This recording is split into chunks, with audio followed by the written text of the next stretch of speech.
about giving $44 billion. I'm gonna keep drumming this.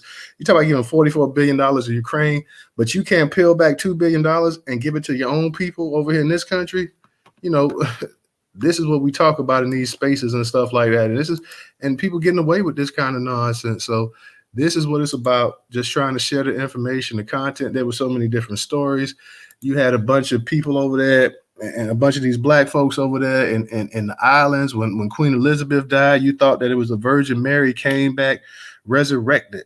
Oh, McQueen is dead. McQueen is dead. And not to make fun of the woman or anything like that, because you hate to see anybody die or whatever. But I mean, a lot of the reparations claim really started to jump too, because you had a lot of people over there saying, "Hey, man, what about the royal family hasn't always been the kindest to us, so let's go ahead and look into some possible reparations." And once again, reparations was one of the top stories in 2022 as well, not just in the United States, but the way it globally went around. Now, like I said, you got all of these Commonwealth countries. You had all of these countries that was colonized in Africa. You got countries in Asia. You got Poland demanding reparations from Germany and stuff like that. So, and none of that, but they're trying to also downplay and water out the actual reparation name as well too. So there's just a ton of stories, man, that we can go ahead and we can build on. We can talk about. I want to talk about music, entertainment, along with sports, politics, culture, news. I want to hit up on everything that we can as well too. So, like I said, there was just too many things for me to write down. There was too many things for me just to go on Newstoter and write down the actual all the stuff that was going on there, man. So you got it, Ray. I don't know if you mentioned it, but did you mention about Ketanji Brown Jackson? Now she got sworn in, the first African American females on the Supreme Court. That's definitely something else we could talk about. And I think something else is noteworthy to talk about is this extreme weather that's been going on. Like a lot of people kind of just chalking it up to it's just a flash in the pan, but I think it's more than that. I mean, they got the 20s here. This is all over America. So what's really going on? Oh yeah, and yeah, I mentioned Kataji Brown name is just one of the actual headlines. Like when I was going through reading the headlines and stuff, her name was on there. And you're right, the climate change and stuff like that. That's a big thing that's affecting. And remember, we had that space also. They was talking about the COP27, the climate reparations for a lot of these countries that felt that the Western nations, especially Western Europe, came in there and contaminated their environments and stuff like that. And even the United States is talking about paying some billions of dollars as well too. So yeah, I mean we can talk about all that. I mean, you can see how crazy the weather is and how everything is changing and affecting and whatnot. So like I say, from Jackson, Mississippi to Ukraine and the actual water they got going over there, Title 42. And we just saw the other day that Kamala Harris had more migrants and stuff dropped off right at her front porch. And we talked about that a couple months ago when that happened the first time, when they went ahead and they dropped migrants and stuff right at her front porch. So that ain't changed. So there's a host of things that I definitely want to cover. We can all cover. And like I say, this is 2022 review. Let's cover what we can, whether it's politics, news, and of course we want to cover those, but also entertainment, sports as well too. So I'm open. Like I say, this was an eventful year. Definitely, it's a year I'll never forget for personal loss and stuff like that. So I definitely want to go ahead and cover. And just the Omicron virus, when people thought that that thing just came and started spreading, then you had monkeypox come out of nowhere. So you've had all kind of different things. Let's not forget also the baby formula crisis that also came into the United States. I'm sorry, what was that, Ray? Oh yeah, I forgot about the murder hornets. Let's not forget about the slap heard across the world. Entertainment when Will Smith slapped the bejesus out of Chris Rock for the whole thing with Jada Pinkett. That's part of the year as well too. People forget it or whatever, but I mean that was a slap heard across the world. Keep my wife's name out your mouth, and you're like, okay, I will. So. Hey DJ, I know you said it. That slap because you and my niece said it. I think my niece, I think you said it to my niece. I'm like, yeah, that slap was fake. That wasn't real. I'm like, that wasn't real. Chris Rock had he had makeup on his face. If you zoom into that shit, bro, real talk, you know what I mean? And it looked like he had one of them authenticated, like if you ever seen makeup done in Hollywood, you know what I'm saying? You'll know what I'm talking about. You know what I'm saying? So it's shit like that. You know what I mean? Real talk. You know what I mean? So the makeup cushion the blow? Yeah. Even though he smacked the shit out of him still. You know what I mean? You got to get that authentic hit. You know what I mean? He must have some thick ass makeup then. I thought he was gonna knock that man teeth out. Right. So if you ever look at like cinematography, photo stills and shit like that, any type of post production, you see shit like that all the time. That's why it's hard for people like me to watch movies because I see the spoilers and shit. You know what I'm saying? Like, oh, that's fake, or this is that. You know what I'm saying? So it's like, hey, you know what I mean? But I'm curious, just in your opinion, so why would Chris Rock go along with getting the shit slapped out of him and him not doing nothing? Like, how is that making him look any better? Like, what did he get out of it? It's Hollywood, bro. America loves a good story, right? You know what I'm saying?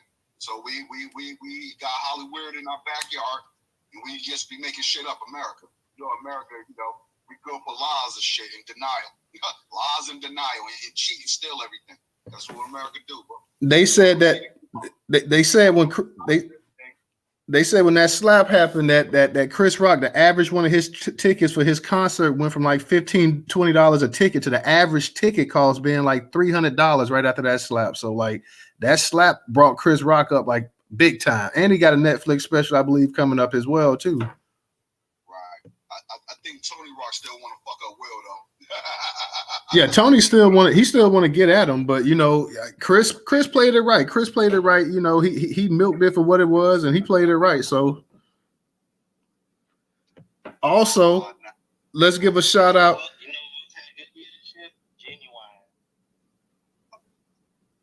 What happened with Genuine? Oh, Genuine had a dance. He had the dance of the year. You hear all the damn dance crazy and all he doing stuff, man. Hey, man, I'm glad. I forgot what it was called. What's it called, Ray? Look it up real quick. I'm dropping. Yeah, the name of the dance. I forgot. I think it's the same OG dance, the same OG.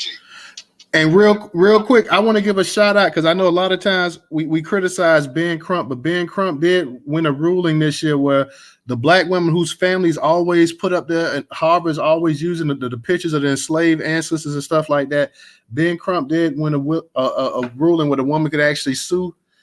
She could sue Harvard for displaying photos of her enslaved ancestors. So give a shout out to Ben Crump. I know a lot of times he gets the role of being an ambulance chaser and this and that, but it was good that the sister could go ahead and her family, they could sue Harvard for always constantly putting pictures of her enslaved ancestors up there and not being compensated for it as well, too. Not getting permission, not being compensated, not having any say in it whatsoever, just pretty much doing what white folks always do and stuff. Like they say, the I say so approach or whatever. So at least give Ben Crump his due on that. I know a lot of times people say he just settles for lawsuits and this and that, but major shout out to them, and major shout out to the black family too, with the Bruce Beach was able to get their property back almost 100 years after being taken. Everybody in this space, because I can go ahead and point to stuff like that happening in my family as well too.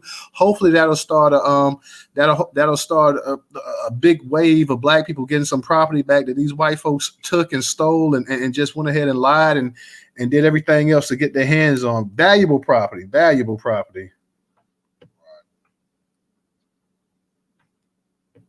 And Secret Sister, I know she here. I'm gonna touch up on the entertainment. I know if she was here, her boy R. Kelly. I know that R. Kelly got 30 years. I know there's been some talk that R. Kelly may also appeal or whatever. I have no idea about that. Secret Sister is a resident R. Kelly expert on that, so y'all would definitely have to ask her. They leaked the album out last week or so, and R. Kelly, I admit it, R. Kelly said he had nothing to do with that. So that's also a story and review this year. I just wanted to mention that as well too. And everybody in the space too, man, we're gonna be covering some topics and stuff like that, but we can't possibly cover everything. Anything that you think of was important back in 2022, and of course the year's not quite over with, please go ahead. We're gonna talk about we talk about Jackson, Mississippi, the water crisis. The mayor's asking for $2 billion. The same Congress that went ahead and put their spending bill in the account for $1.7 trillion, talking about giving Ukraine another $44 billion or something like that. They can't go ahead and cut back $2 billion and give it to Jackson, Mississippi, that one time was the richest state in the union because of because of the cotton industry they had there. So they can't take $2 billion and give that back to Jackson, Mississippi, but they're gonna go ahead and talk about giving $44 billion or how many other billion. They've already given 18, almost $20 billion to Ukraine. So let's go ahead and give them another 20, 30, 40 billion. Hell, what difference does it matter? Also, let's not forget that the actual agreement that they made with Africa too. We had that in the space. They're talking about giving Africa, and that was the last space I had before this week here. They're talking about giving Africa $55 billion in investing. Okay, let's go ahead and take some of that $55 billion that you talk about investing into the poorest damn state in the country, which is called Mississippi. That might also help as well too. We know Mississippi still agriculturally could go ahead and could compete with a lot of different states. So why don't you go ahead and invest in those people right there as well too? No issue with you want to invest in Africa. No issue with you want to have a global trade partner, whatever. Your dumb ass should have been did that years ago, but you thought that would empower Black Americans more so than anybody. You think about the Africans, but you think that, hey, if we get something going on globally over there and the Black Americans get a part of it and they're going to surpass us in terms of being middle class and wealthy and this and that, and we don't want to do it. So you done came up with this BS trade agreement or investing thing, a little scam that you're going to go ahead and put on them. The $55 billion you're going to give them, you'll probably get $2-3 trillion in return for it or whatever. Their dictators are going to go ahead and control most of the dollars. Most of the people that really need it, that need the septic tanks and the sewage and the roads and everything else and the lights and power and all that kind of stuff, infrastructure, they'll never see it. Only the dictators will see it and control it. So why you gonna go ahead and give $55 billion to Africa? I don't have an issue with that. But if you're gonna give $55 billion to Africa, you need to be giving billions, and you need to go ahead and you should have already fixed that water system in Jackson, Mississippi 5 years ago.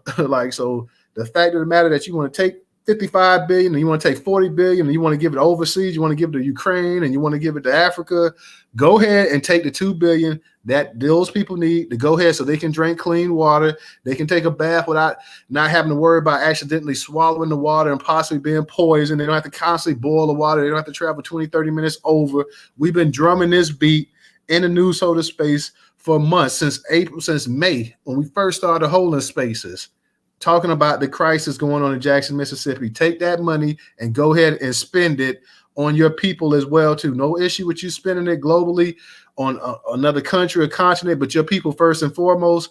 If they don't have clean drinking water before you go overseas and you send any more missiles to Ukraine and any more ammunition and any more this or that or whatever, grains of this country, resources of that country, go ahead and make sure your people in this country here, the people that help make you one of the richest nations, make you the richest nation on earth, make you the richest nation that ever exists, make sure those people can at least have clean drinking water.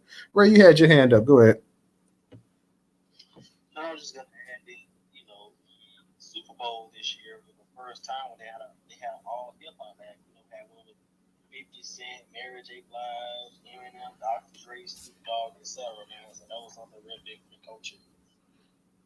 Yeah, that's real too. Like they did have that. They did have an all hip hop Super Bowl as well too. So, that was a pretty decent thing as well too. So they did have an all hip hop Super Bowl as well. So go ahead and give them a shout out on that. Ray, definitely. I know you definitely with the entertainment and stuff too. So let's definitely keep us up on what entertainment, because like I said, we're trying to touch up on as many topics as possible. Shout out to Mel, shout out to Trouble, shout out to Goddess, shout out to Carlos, Nate, 100K. Guys, go ahead and please tweet out the spaces. We're just simply going over some of the top stories of the year of 2022. If you guys know any top stories, want to share any top stories, and please, you already know Mel and Trouble. You guys know it's no issue with you requesting that mic. We just going ahead and just running through, like we say, Ice Cube.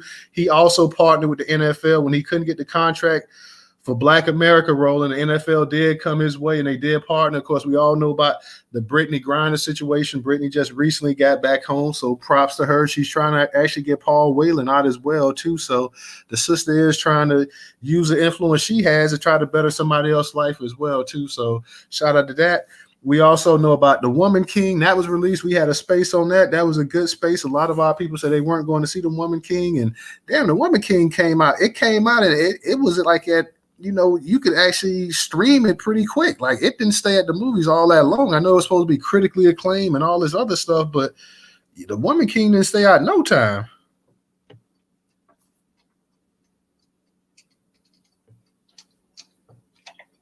I think DJ, your mic might be unmuted. Oh yeah, my bad. No.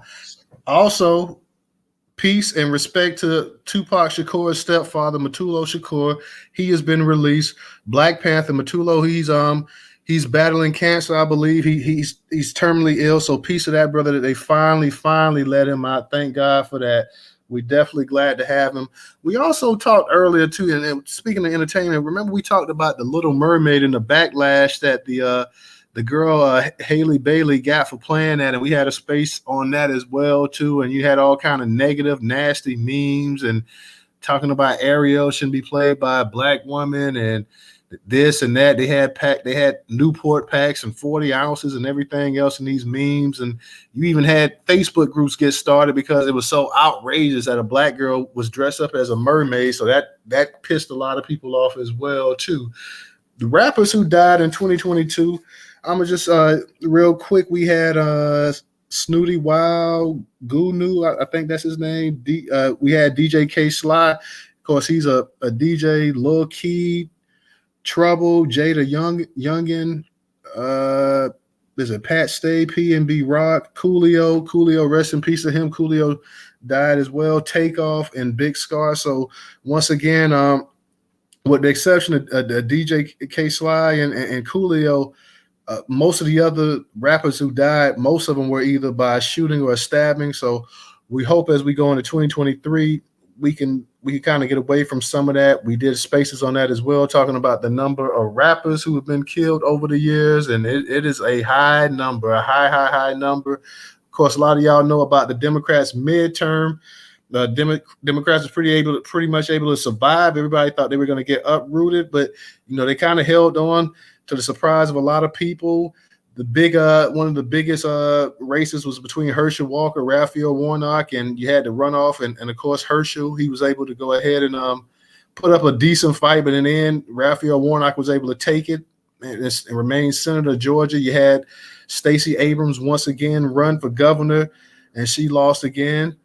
So we had quite a few, and 2023 leading up into 2024, the presidential election is going to be a big year as well too. So we got a number of different stories, a lot of different things. We talked about, like I said, Queen Elizabeth. She died, and the world stopped for that when she died. And you know how folks are. You had a lot of black people in the Caribbean and some of these African nations that was once colonized by Great Britain was talking about their queen died and this and that and whatever. And then you had a lot of people also in those areas saying it's time that the British Empire go ahead and pay us for all of the harm and all of the nonsense they've done. That it's time that we get some reparations from them as well too. So the Queen's death actually did spark a lot of reparational talk for those that was colonies under Great Britain's rule as well too. So of course we had the Capitol riot, insurrection. A number of those people have gotten slapped on the wrist. Some of them got some jail time. So that's still going on. We know about the migrants. We know about all of that. For those that wasn't in here, like I said, you had a father and son. They were the first black male-owned wig and extension line. They acquired blackhair.com from Asian owners. So it's good to see that you had some brothers that said, we're going to go ahead and take matters in our own hand. You had a father and son. They hooked up and they went ahead and they're in the hair business. So hopefully that'll inspire more of our people, men and women, to go ahead and get in there and start actually taking something that should be controlled and owned by black Americans. We just can't constantly just let billions of dollars slip through our fingers like this. We letting billions of dollars slip through our fingers. Also, Juneteenth, we talked about Juneteenth, and of course we know back in that was already Biden. He went ahead and put that in the law, but in 2022, we saw Juneteenth. We saw the commercialization of it hit just take off. You saw J.C. Penney's and Amazon and Walmart. They all tried to cash in off the commercialization. They was making ice cream and shirts and this and that or whatever. You had up there in some of those Juneteenth reparational marches. You had a certain number of black Americans felt that it was becoming too Pan-Africanism with the colors and everything else too, that it didn't really reflect the actual Juneteenth historical lineage, that the colors didn't match up as well too. So you had that going back and forth as well. So we've had a number of things that's been going on this year. Black farmers, of course, black farmers are also, we talk about the actual debt relief, the 4 billion that they're supposed to get, that they've been blocked by white farmers, and even Latino farmers have joined in as well too. To kind of like the loot what the black farmers should get, but black farmers are also being shafted out of the actual medical marijuana system as well too. So they're pushing them right out there, and they're making sure that they can't get their hands into that industry.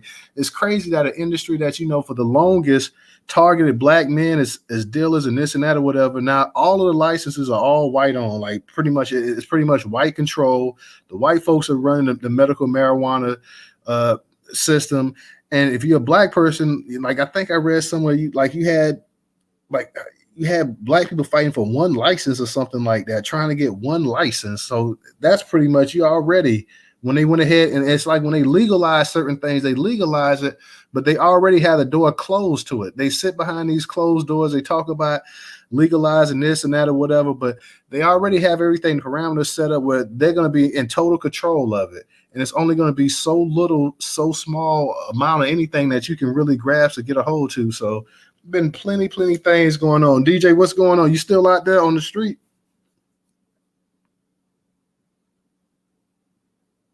Yeah, I'm out here working, my boy. What's the word, man? Well, no, man. I'm trying to think what's a major, real quick, because I know you out there. What's a major story that you think from 2022 that maybe we haven't really talked about? It hasn't really gotten its due enough, I guess. Man, so much stuff that happened, bro. Every person to go in the world, you know what I'm saying? I know. Go on newstoter.com and run it back to. Hey, when I was compiling the list, man. When I was compiling the list, I was like, yo, I can't possibly go through this whole site and just pick out everything that really went on and whatnot. Like we talk about.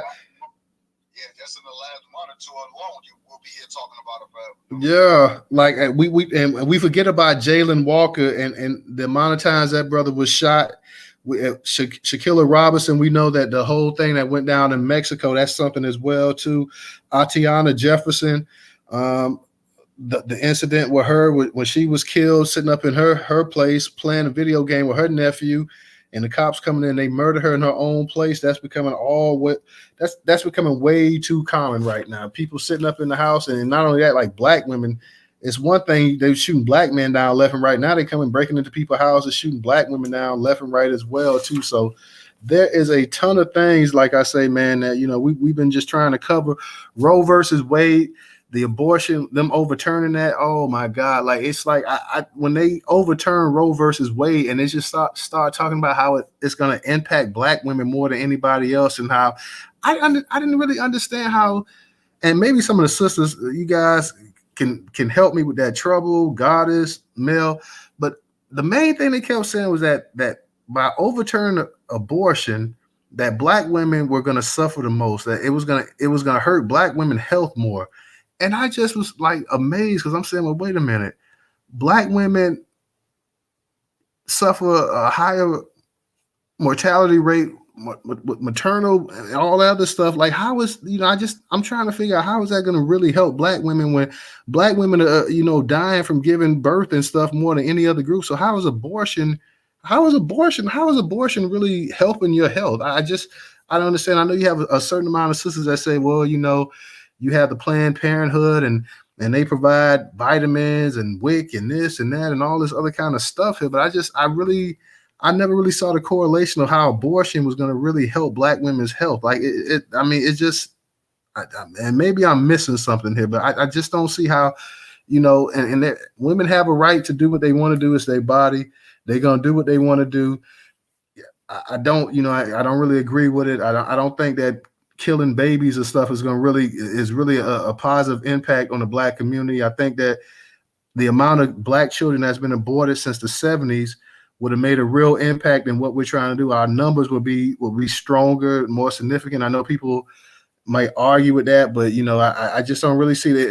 It's an adage what they say is strength in numbers, and I just don't see that killing babies. And I know every situation is different, whether it's rape and incest and this and that or whatever. I know you have to take everything into consideration. For a child, the child is going to kill her. Then you have to go ahead and do the right thing. You have to terminate that pregnancy. But in a lot of these instances that people say, that's not really the case. You got it, Ray. Well, to throw in definitely about the Emmett Till anti-lynching bill. Definitely using air quotes when I say that. That was something major that was added this year because they've been trying to do that since he got murdered. When he get murdered, I believe it was the 50s. I believe when Emmett Till got lynched. So that was something else that big. Obviously, you already covered Will Smith. There was something else I want to mention. I just can't remember. Obviously, Roe versus Wade was a big thing. It's really kind of sad because black people just go along with what the Democrats are telling them. They'll even, most they don't really think for themselves. They say, oh, they're taking away the rights. Well, no, they're trying to give you. You choose your representatives for whatever state you're in. So obviously, you need to get those people out. They're not supporting the stuff that you want to support. And I land there. Hey, I got one for y'all. What you call it? Mike Brown father and man, Tamir Wright's mother going ham on Black Lives Matter about that money. Yeah, I forgot about that. And yeah, I forgot you did have the Black Lives Matter, a couple of those women with supposedly the fancy houses and this and that and stuff like that. Yeah, I forgot about that as well too. Like I said, so many different stories to cover, but you're right. Like, yeah, they kind of like use their kids as poster children for the actual movement, and then you collecting millions of dollars and you can't give them $100,000, a couple $100,000. Not even if you're not going to give them $1 million, you can't, with everything that they meant to the actual movement, you can't break them off something like that. Is that is pretty disturbing right there as well too. I forgot all about that, DJ, until you said that. Like, yeah, definitely. Like, they took a lot of, how much money they take? Were they taking like $90 million or something like that? Well, they didn't take it. The Democrat Party took it. You know what I'm saying? Because if you remember, and if you paid attention, this is why they say reading is fundamental, children. So you paid attention, and when you went to Black Lives Matter website, you made a donation. Who did you donate to? Let's see if anybody can remember that. If you figure it out, I'll send you 20 DVDs and CDs of your choice. Figure it out. 30 seconds. Let's go. Don't. Who did that money really go to? Ray got his hand up, so he must know. Don't. Ray, hit the button. Let's go. I wish, man. I'm just going to throw something in really quick that kind of flew under the radar. No one really talked about it. Y'all didn't see that East Bay is done. I don't know if y'all remember back in the 90s, man, we used to get them East Bay books and used to go through them and stuff. Yeah, East Bay was high as hell, man. I don't see how they get anywhere from them, bro. East Bay was high as hell, even way back then. You know what I'm saying? Yeah. Compared to the stores. But, that's crazy. So it's over with for them, huh? East Bay done finally closed their doors, and Internet Explorer from the 90s. There's no Internet Explorer either. I don't know, just little stuff like that. I definitely want to go into the conversation. Hey, that means a nigga getting old, man. You got it, Trouble. Well, that's what that means, yo. Hey, can y'all hear me through this Bluetooth? Yeah, we can hear you. We in the trouble, ain't you? No, I'm driving back in town, so I know I'm always on the road. But shout out to everybody in the group. Much love to you. The 2020 year in review. I believe that was Act Blue. Ding, ding, ding, ding, ding. Trouble get the award. Hit me in the DM with the address and what you want. You know what I'm saying? I just wanted to say that for the year in review for me is just, personal revelations. And really, I spent, and I hate to say it, but I spent a lot of years on a Democratic plantation. And naturally being on Facebook was a big echo chamber. And so everybody I was friends with was basically hardcore Democrats. And it really wasn't until I came to Twitter until I had these big revelations about the Democratic Party, which made me feel like, damn, duh. Like, these are things that I always thought but didn't want to say because of certain friendships that I held. And so I was one of the main ones that would argue the point on the Democratic's case. As far as like the whole Roe versus Wade thing, I just, I'm the type of person where I want to control everything about me. So I didn't look at it as, something that should have been championed for Black women, for them to use. They use us a lot of times when they want to get certain shit done. And so they always try to throw Black people or Black women into the midst to try to make it seem like shit is more dire than it is. I feel like you should personally be able to have, I'm pro-choice. You should have choice over your body to do whatever. But it was amazing to me how, a lot of Democrats and stuff would scream, be pro-choice when it came to your body in reference to abortion, but you wasn't given the opportunity to be pro-choice about your body when it came to the vaccines. So that was really kind of crazy to me. But 2022 is a year that a lot of people have been waking up and coming out of the mental fucks that they've been in, and I know for me, I have. And so there's that. I'm gonna go ahead and land because I think these boys then blew up ahead and behind me, but I'll join back in a second. Okay, sister, we appreciate that, and yeah, make sure you safe out there on the road, and so they don't have to stop you. Definitely, when you get a chance, come back in the conversation as well too. And she made a valid point about the COVID thing as well too. Like, yeah, you started having all these mandates and stuff like that, and of course, right around election time, a lot of these mandates and stuff start leaving and things of that nature too. So a lot of places you go at, you no longer have to worry about wearing the mask and everything else and this and that or whatever. We see overseas in China, a lot of them Chinese are whooping ass over there. Like they like, hey, we getting tired of this or whatever. Like they fighting back. They like Chinese, you rarely ever see them fighting back against the actual law enforcement and stuff like that. But they actually well in the way going back and fighting and stuff like that too. So I know they're talking about the virus spreading potentially again over here. That's something we're just gonna have to monitor. I don't believe the United States could afford another shutdown like we did back in what was that? Was that 21 or 20, y'all? Because the time be flying like sometimes. 2021,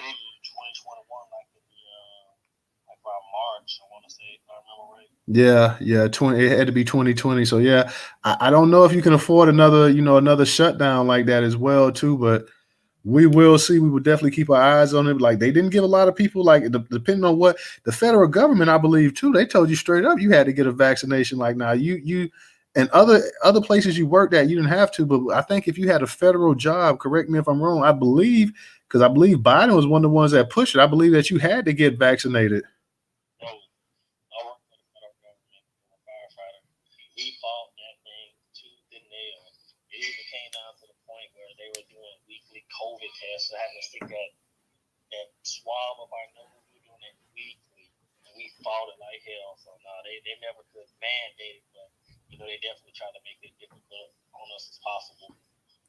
Well, thanks for that, Ray. Because I thought for a second, because I know Biden, I know he was pushing definitely to get it mandated and everything else too. Another thing, in 2022, we saw the whole thing with a lot of the actual a lot of the curriculum they're trying to teach in school and stuff about trans this and trans that, and a lot of the pronouns and stuff. That was very big this year. That was huge this year. You had a lot of books that were being recalled. Of course, one thing that we forget about too, the so-called critical race theory.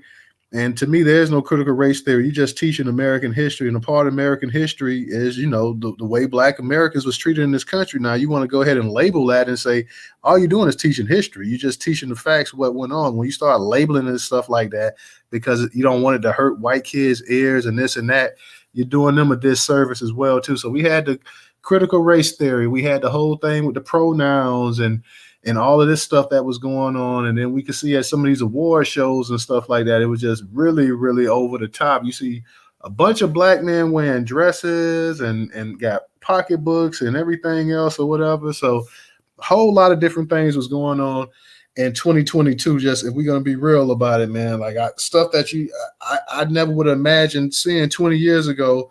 You see it quite often now on TV and stuff, so it's not going anywhere. Ray, what was that? A couple of the cartoons or old shows and stuff, they started having parents on there and stuff like cartoons. Like the parents was regular, now the parents are bi or gay and this and that. Well, I know the Rugrats is one of them. Yeah. The Rugrats, the Proud Family did a remake of the Proud Family and made that like an LGBT thing, and it was another show too. I can't remember. It's so much. And we had the big talk with Boosie and Dwayne Wade and Gabrielle Union and the whole talk about them talking about, Boosie was talking about don't cut the boy testicles off and this and that and crazy stuff like that. So you had that going on. You had, I mean, like I say, man, there's so many different stories, so many things to touch up on. And go ahead. I'm sorry. Can't forget about Kyrie Irving, and you can't forget about Kanye West either. Kyrie's kind of cool down. Kanye West is still a mess. Something like did they say that Yeezys are sitting on like 500? What are they talking about? They're sitting on, I forgot how much of his Yeezy. Adidas are sitting on how much of his products or whatever like that. They went down the tube. They lost a lot of money when they actually got rid of Kanye. Kanye just, I don't know what got into Kanye. I think that you could definitely go ahead and defend what Kyrie Irving was saying. Kanye was kind of just all over the place. Kanye's been having a meltdown from wearing the MAGA shirts and hats to white lives matter to black people are just, willingly wanted to be slaves and all this other kind of crazy madness he's been saying and this and that. And white men are the ones that are the most crucified, the most treated wrong in this country. Just stuff that, just really don't make sense. And I know it's a lot of times because in our spaces, we got a lot of people that ride for Kanye as well too, but I just said straight up some of that stuff he's saying, man, I can't go along and offend that. Like how white men in particular treated the worst in this country when they own 99, at least 90 some odd percent of all of the wealth in the country. So how are they treated the worst? They are the power brokers, they are the lawmakers. They control the military, they control the police departments, they control all of this stuff. They control the global economics of the world. So how are they the ones that's being treated? Now, to me, that just sounds like you trying to ass kiss and make sure that you can get up in one of these places with them and feel safe. But he's seen how that backfired. He's pissed off the wrong amount of people that even these right-wing diehard conservatives ain't coming to save Kanye. They ain't say, okay, well, he's one of the good ones. Let's go ahead and throw him a life raft or nothing. They letting your boy sit out there and drown. They're not trying to do that. All the talk that a lot of these people make about the Jewish community, that they'll go ahead and they'll try to rear it in for one of their buddies or whatever. They ain't doing that for Kanye. Kanye's sitting out there and he's sinking slow by himself. They're not about to go ahead and throw this dude a life preserver here. So all that talk, all that behind kissing, all that nonsense that Kanye was doing, has really come back to bite, man. If you want to go ahead and you want to take up for your people, go ahead and take up for your people.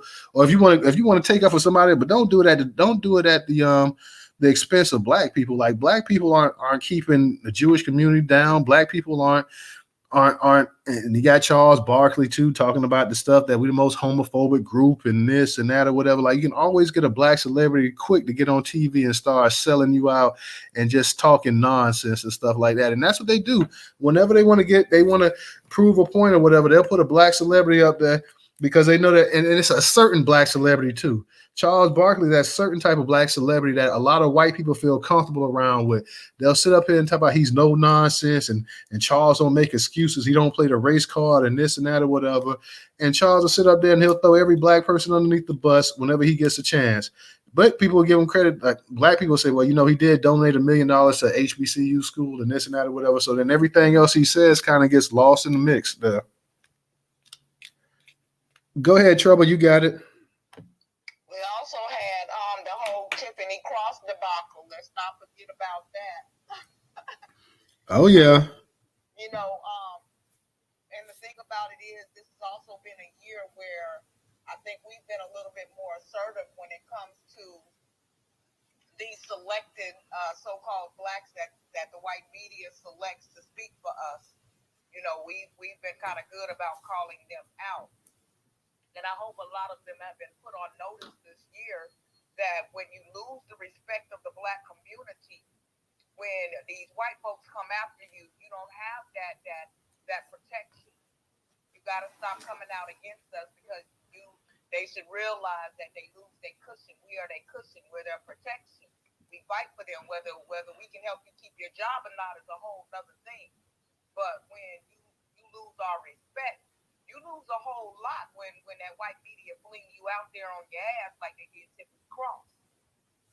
See, the sister was coming out speaking out against black men, you know, and trying to chastise black men. Oh, well, black men, you need to get behind black women and you need to do this and you need to do that. And Reverend Al, I was really kind of disappointed when he jumped in on the whole thing with the, you know, you got to be sensitive or something he had said, you know, about a black man if you don't vote for Stacey, Lord, almost called her Stacey Warnock, but Stacey Abrams. So it's really been some eye-opening things that's been going on this whole year.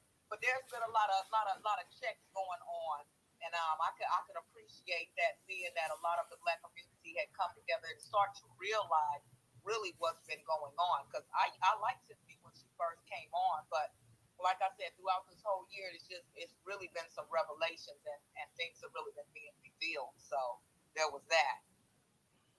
Oh yeah, you have to give credit to, like, you had reparation marches and stuff taking place throughout the nation in this year as well too. So you know the reparation conversation got pushed forward even more so this year in 2022. So you had different fashions doing the actual reparation push. So give a shout out and give credit to that as well too. And as you were speaking about Tiffany Cross, let's not forget Ban Jones a few weeks ago. He got checked for his remarks and stuff and apologizing to the Jewish community on the behalf of black people. And you know, again, that's something that pissed a lot of black people off, man. Don't sit up here apologizing. If you want to apologize for yourself, go ahead and apologize for yourself. But don't sit up here and say you represent 40, 50 million of us and that you're going to apologize and you're going to make it right. And we stand against, and I mean, some of this stuff is just ridiculous. This is the $100 million man who got his bag from Jeff Bezos. And now you got to sit up here and you got to put up this little front or whatever. So yeah, man, don't go ahead and don't get us in the mix or whatever. If you want to apologize to somebody, you go ahead and apologize without having to go ahead and throw us under the bus. And that's what these black celebrities have been doing. They've been going ahead and falling for this whole, and that's another thing that we got to talk about too. The whole anti-Semitism thing has been ratcheted up in 2022. And black people have been made the face of anti-Semitism, you know, unfortunately. Now we're the face. Peace. Thank you, Brother McCoo, for your contribution on Cash App. Now we're the face of anti-Semitism, you know. And Kanye West was the anti-Semite of the year. Yeah, he got labeled as an anti-Semite of the year. Now, as dumb as this dude is, and we know he's dumb, all of a sudden Kanye West, out of all of these people that we had in this country, he's the biggest anti-Semite. Kanye West is somebody that most people don't even take serious in the country. He's the biggest anti-Semite now in America. That just goes to show you how backwards it is. So who won last year? Your guess is good as mine, and we should ask the people that did that publication, like who. Matter of fact, who was an anti-Semite for the past 5 years, or this is something that y'all just created in 2022. Also want to, while I got the mic, it was brought to light that the CIA was involved in the assassination of JFK. That should be some big news. Obviously, that happened 50-some years ago. And the FBI censored Americans on social media. You know, the people that were trying to speak out, you know, about the COVID and stuff, they were actually, you know, it came out that they were censored. You know, obviously nothing really became of it. Let's not forget the brothers that actually that was accused of killing Malcolm X. They were let go. They were saying that they didn't kill him. So there's all kind of different things that's been going on and stuff like that people have been, you know, with these government agencies and stuff, especially these policing type agencies, the kind of backhanded stuff that they do. But these brothers was accused, and everybody for the longest said that they know that these brothers didn't have anything to do with Malcolm X being killed and stuff like that. So these brothers was actually let go and stuff after that. And I believe that they're actually trying to do a lawsuit and sue the actual, I don't know if it's the police department or who, but I know they were doing a lawsuit as well too. So that's something that you also have to keep your eyes on as well too. Like as a black person, you know, it's pretty hard. And we talk about law enforcement, but it's definitely really hard when you talk about trusting the actual feds for all the dirt that they've done, for all of the black people that they've got set up and killed, for all of the organizations that they have destroyed with just lie after the lie, just misinformation, disinformation, just flat out lies, just planting evidence and just doing all kind of underhanded things, and with the actual blessing of the United States government to go ahead and do that. People always talk about, and I talk about the Kennedys and their love affair with Black Americans and stuff. Yet at the same time, JFK didn't have a problem with his brother Robert Kennedy keeping tabs on Dr. Martin Luther King, and Dr. Martin Luther King is supposed to be his friend. So with all of this nonsense and all this talk right here, running tabs on him and trying to find dirt on him as much as possible as well too. Brother McCoo, glad to have you tonight. What's going on, bro? Hey, what's going on, Newstoter? What's going on, Ray? DJ, Trouble. What up? What's going on? Bro, we can't forget, they just released the remains from the move victims. You know what I'm saying? 20 years of holding their fucking remains. That's some sick shit. Can't forget, that was a big story that they kind of swept under the rug. I seen you posted that in social Newstoter. Oh yeah, man, and let's not also forget how they're desecrating a lot of these graveyards and stuff, and these black graveyards are just being desecrated and stuff like that, and just misused and stuff like that.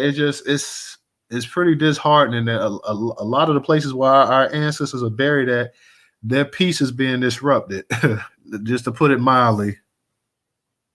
How they discovered the Africa town of the last slaves that were transported over here from Dahomey. That was something that was big this year too.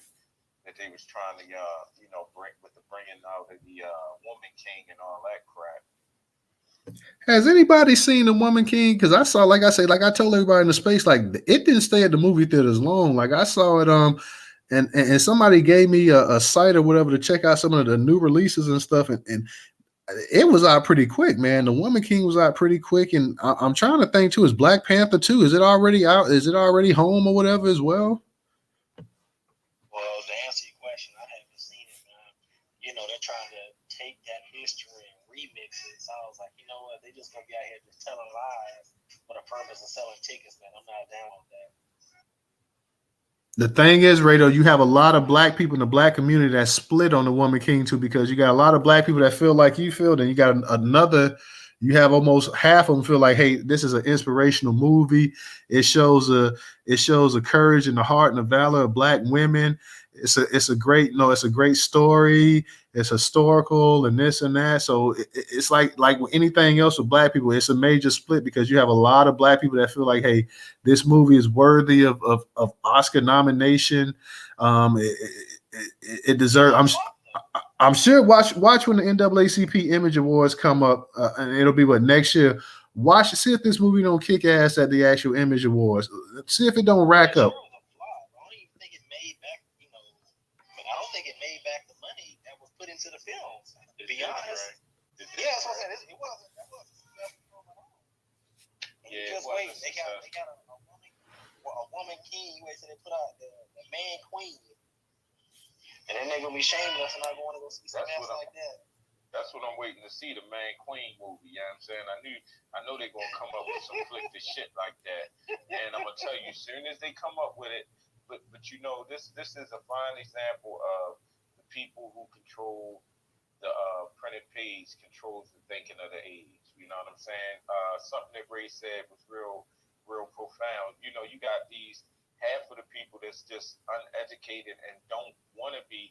They don't even want the truth. You know what I'm saying? They just rather ride on the lie. And that's the thing that really hurts us, because you got fucking women walking around here with fucking sharp nails talking about, yeah, this for the Woman King. And I'm looking at these chicks like, what? Y'all still trying to fucking be men. So y'all definitely promote men being women. Like, this shit is crazy. It really is crazy, because it's like they're really trying to destroy like the warrior class of black people. Because I'm not trying to be negative towards, LGBT people. But if some war pop out, who you gonna be afraid of? A big masculine man or a nigga like Sauce and Santana that's sitting there with fucking nails and a dress? Who you gonna be scared of? Right. The more and more I see they trying to turn our warrior class into the Spartans. trying to turn our warrior class into some gay ass fucking dudes on the field trying to fuck their enemies. You know what I'm saying? That's what it's turning into for real. I seen something the other day. I follow this account called Live the TikTok on Twitter, and they have some device or something, and this trans person is experiencing a period for the first time, and all types of craziness. Oh, I'm sorry, I know we get on topic. No, I mean we covering stories of the year, so I mean like. Speaking of news, something that wasn't really talked about, Andrew Gillum, he made the news because his ass charged with conspiracy, wire fraud, making false statements, and that was in Tallahassee. And I didn't hear nothing about that on Twitter, the news, nothing. I think kept real quiet. Yeah, man, Andrew, because they had talked about that weeks ago. They actually months ago they was talking about the possible charges he was facing and stuff like that. But none of my curation partners have put it out there, so I can only pretty much curate or put out whatever they put out or whatever. We have many sources, so yeah, I mean. Andrew became fair game when he decided to run. When he decided that he was gonna run for governor of Florida, and DeSantis barely beat him that first time. But what it did was it put him on a national spotlight, and people looked at him and say, "Well, you know what? He's young, he's black, he's this, he's that." They talk about he's good looking. Oh, you know what? He can be the perfect follow up to Obama. Like we can put him in a vice presidential nomination role or whatever, and he could possibly be an up and coming candidate. And when they did that, it just kind of He got caught in the hotel room. Yeah. I mean, so did anybody get a conviction on Brett Favre yet? Hey, Ray, no homo, and knowing that. Not yet. Hold on, what did you say, DJ? I couldn't hear you. No, I said no slow-mo on Andrew Gilliam. No homo. I mean, yeah, that happened. That's, because yeah, I know. That's what I'm saying. He's looking That's what I'm saying. What I said. We kind of, because I'm down here floating with news. We kind of dodged the bullet, and I'm not a Ron DeSantis fan, but I mean, when you look at, Ron DeSantis versus a guy that's getting charged with conspiracy, wire fraud, making false statements, all that other stuff. Damn, we did come out better. I hate to say it with Ron DeSantis. I don't know. That's that the two evils type shit, and I mean, I just probably would. I mean, I'm not down in Florida, but I got some loved ones, and y'all, my brothers, y'all down there, for real, for the space. I say for the space sake, but I just would have rather them guys assassinated or something. Y'all not had nobody for real. I mean, Ron DeSantis is a fucking joke. I'm telling you, man. I believe this is obviously I can't predict the future, but I believe in 2024 he's gonna probably try to make a big run for president. It's just gonna be him and Trump going at it, man. And I've been hearing whispers that they're trying to put Tucker Carlson up there to have him run for damn president. I'm like, well, they just got one white suspected white supremacist after another one just lined up ready to go. And real quick, and one of the brothers said about I think it was Carlos about the our folks that died in Buffalo, giving a shout out to them. And yeah, he's right. We did have our people that got murdered up there by some supremacists up there in Buffalo. That is one of the top stories of the year as well too. We've had a bunch of mass shootings. You can't keep up with them. You had the one in Texas, but the one in Buffalo, specifically because people were black, you had this idiot come up here and he just wanted to kill black people, older black people, black women. He wasn't gonna go looking for black men his age, black men that was gonna be out there ready for that. But he decided to target like the other fool that in South Carolina that time, went to the church and started murdering black people sitting up in church. So you see the kind of mindset of some of these white supremacists that they want to go ahead and pick on the weakest of the weak. They're looking for old black people or women to go out and kill. I'm real big on the Second Amendment, so I gotta jump in on this, man. I'm sorry, but this is why I stress so hard on people to get. If you stay ready, you ain't gotta get ready, because there is no peaceful way on heaven and hell that you gonna disarm white people. It's just not gonna happen. And if you see that these people out here shooting elderly, you see that should be in the church, it doesn't make any sense to tell yourself, you know what, let me just be disarmed.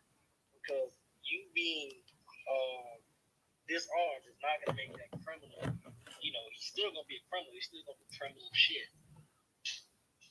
Well, I want to give another congratulations to Ulu Stevens and Breonna Taylor boyfriend for making it out with that lawsuit. You know what I'm saying? Even though they killed that girl, we ain't get justice for her yet. You know what I'm saying? At least they ain't get him. Absolutely, yeah, definitely, and I'm glad and wish they could have got more money than what he actually got as well, too. So unfortunately, that sister, she lost her life, but you had a brother that was up there trying to protect her to the best of his ability. So I'm glad that the money can never replace her life being lost, but at least hopefully this brother can kind of pick up the pieces as much as possible after witnessing something like that and going through that ordeal. And then the cops trying to railroad him as well, too, trying to, oh, well, he shot it. Like, look, man, if anybody breaks into somebody's house in the middle of the night, what do you think somebody's going to do? Just sit up there and not do anything? I mean, the kind of stuff and that's how they killed the poor girl, Atiana Jefferson, sitting up there playing. Yeah, she said. Fucking manslaughter, bro. It was just manslaughter. That nigga should have got thrown under the jail, man. Oh, don't say he got manslaughter. Yeah. Because just manslaughter, Ray. He just got fucking manslaughter, man. But they gave him 12 years, didn't they? Yeah, but that's just for manslaughter. He walked in there and killed that girl in front of her child. Like, that's just crazy to not have a call or anything and just walk in and kill. Like, they've been doing this shit too. Amber Geiger got away with that shit.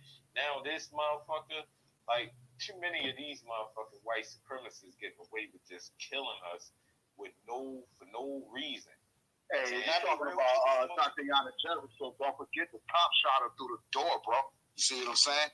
That was the whole gist about it. Why his ass really in jail? Because he wound up, was supposed to be doing what do they call it? A courtesy check on a person that, because the neighbor called and said, yo, this lady's door open, my neighbor's door open. But, she coming through the house because she heard a noise as the nephew repeated, and the cop shot her through the fucking window, bro. You know what I mean?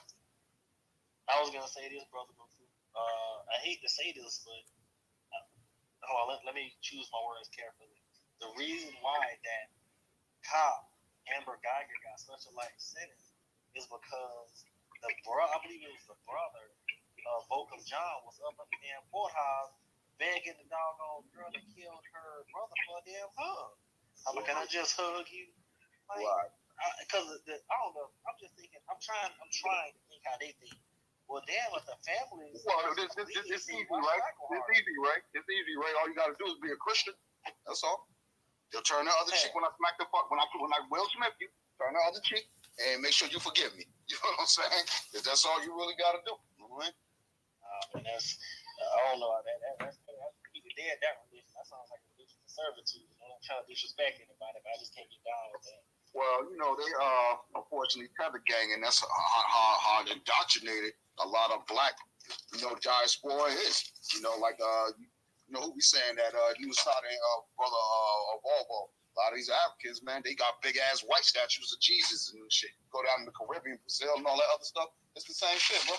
But they come over here and start looking their nose up at us, knowing damn well you back home getting your ass whooped and shit. You know what I mean?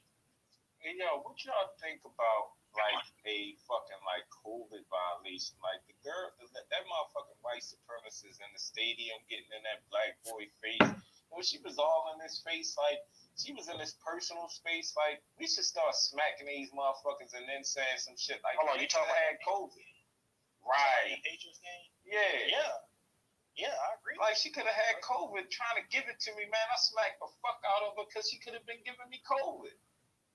Hey, bro, I didn't even get a chance to look at that one. So what was the situation that happened at the Patriots game? Because I saw it, but I ain't click on it. You know what I mean? So basically, the Patriots blew the game at the last second, and the Raiders won. So I watched the game though, but I didn't see what happened at. You know what I mean? Yeah. The Raiders won. She basically hopped in the guy's face like, fuck you, y'all lost, blah blah blah, and it's know, like I said, it's cold season, and all this stuff going on. You know, this could be looking at as a form of assault. Breathe on me like this. But the guy, he didn't say anything. He kept his composure. He didn't yell out or nothing. People kind of applauded him for that. You know, Plus he had an old dude beside him though, Ray, tapping his back, like, you know, patting him up like a baby. Yo, it was real docile, real dirty, ugly look, Ray. I mean, DJ too. You know what I'm saying? I mean, Ray, you seen it. I know DJ didn't see it, but man, it was a real dirty, docile look. You know what I'm saying? Like docile Negro look. Like, yo, he had every right in the world to get that lady out his fucking private area. You know what I'm saying? She was so close that I'm sure she was spitting on this boy's face. And yeah, we gotta get comfortable with pushing these motherfuckers in their face straight up. Right, Sister Trouble, and that's what I was just saying to the space. Like, yo, we need to come up. I mean, not even come up with, like, as soon as we smack a motherfucker or we see a motherfucker, you know, smack a motherfucker out of his face that's white, yo, we just say that, just rally behind that motherfucker. Like, yo, nah, she could have been she or he could have been giving him COVID. You know what I'm saying? Of course we gonna smack a motherfucker up out our face. We gotta stop, you know what I'm saying, with that pulling out phones out and shit and recording, because the person that even recorded it, I wonder who the fuck that was. Right. Hey, matter of fact, I'll bring one up since we talking about that, right? Don't forget the little black kid that got jumped by the Asians and the other black. Right, DJ, right. The young niggas. Yeah. Said, I mean, the one kid that got jumped, the victim, he said, yo, why you ain't back me? Oh, I don't know you like that. I don't know. Nigga, you should have smacked him right there, bro, and fucked him up. You feel what I'm saying? The other black kid up. Hey, did y'all see real quick? Did y'all see this one? I think it was a black girl, and I don't know if it was Asians or Mexicans started trying to jump up, but she was sticking them like she was going back. Yeah. I seen that. Shorty was getting with him. That's an old video. See, I've been on the internet so much. A lot of the stuff that y'all just kind of starting to see, I noticed a lot of folks been reposting shit. Like, yo, that happened like 4 years ago. 5 years ago. Well, 5 years ago, Shorty was Tyson in the fuck out of all them motherfuckers. They was coming for us. He was knocking their asses out. I was like, yay, Shorty, that's my daughter. Look, baby haggler. Right. That's a damn shame. The whole family can't fight. Word up, yo. Hey, right, Ray. Let's talk about football. I want to bring this up too, because you know it's been talked about a little bit. We kind of talked about it in spaces. Did y'all know that Tua Tagovailoa has had 3 concussions in 2 months? Yeah, and the NFL still playing him, but hey, it'll be another junior out, man. I hate to say that if they keep allowing them to play like that, you know what I mean? No, but that's deadly. 3 concussions in 2 months. Like he needs to retire. He gonna be another Dick Buckus, man. Gonna be another Dick Buckus. He gonna be able, I know he got a fiance or something. Bro, you gonna be able to take care of yourself after football. Hey, did anybody real quick? Did y'all? I know y'all saw it because Ray, I think you tweeted it out too, and Henrietta Snacks, she tweeted it out where you had the over there in Africa, you had the kid getting choked out at the pool with the white people, the white boys and stuff. Man, I seen that too. I seen that. Bro, the crazy thing about that is, yo, it's still white supremacy over there, and them motherfuckers still not trying to own up to it, bro. Hey, did y'all see this case about what you call it? The dude, Curator Butler Sr. stopped his truck and got out and shot a 13-year-old black child in the back. Sensei Reed.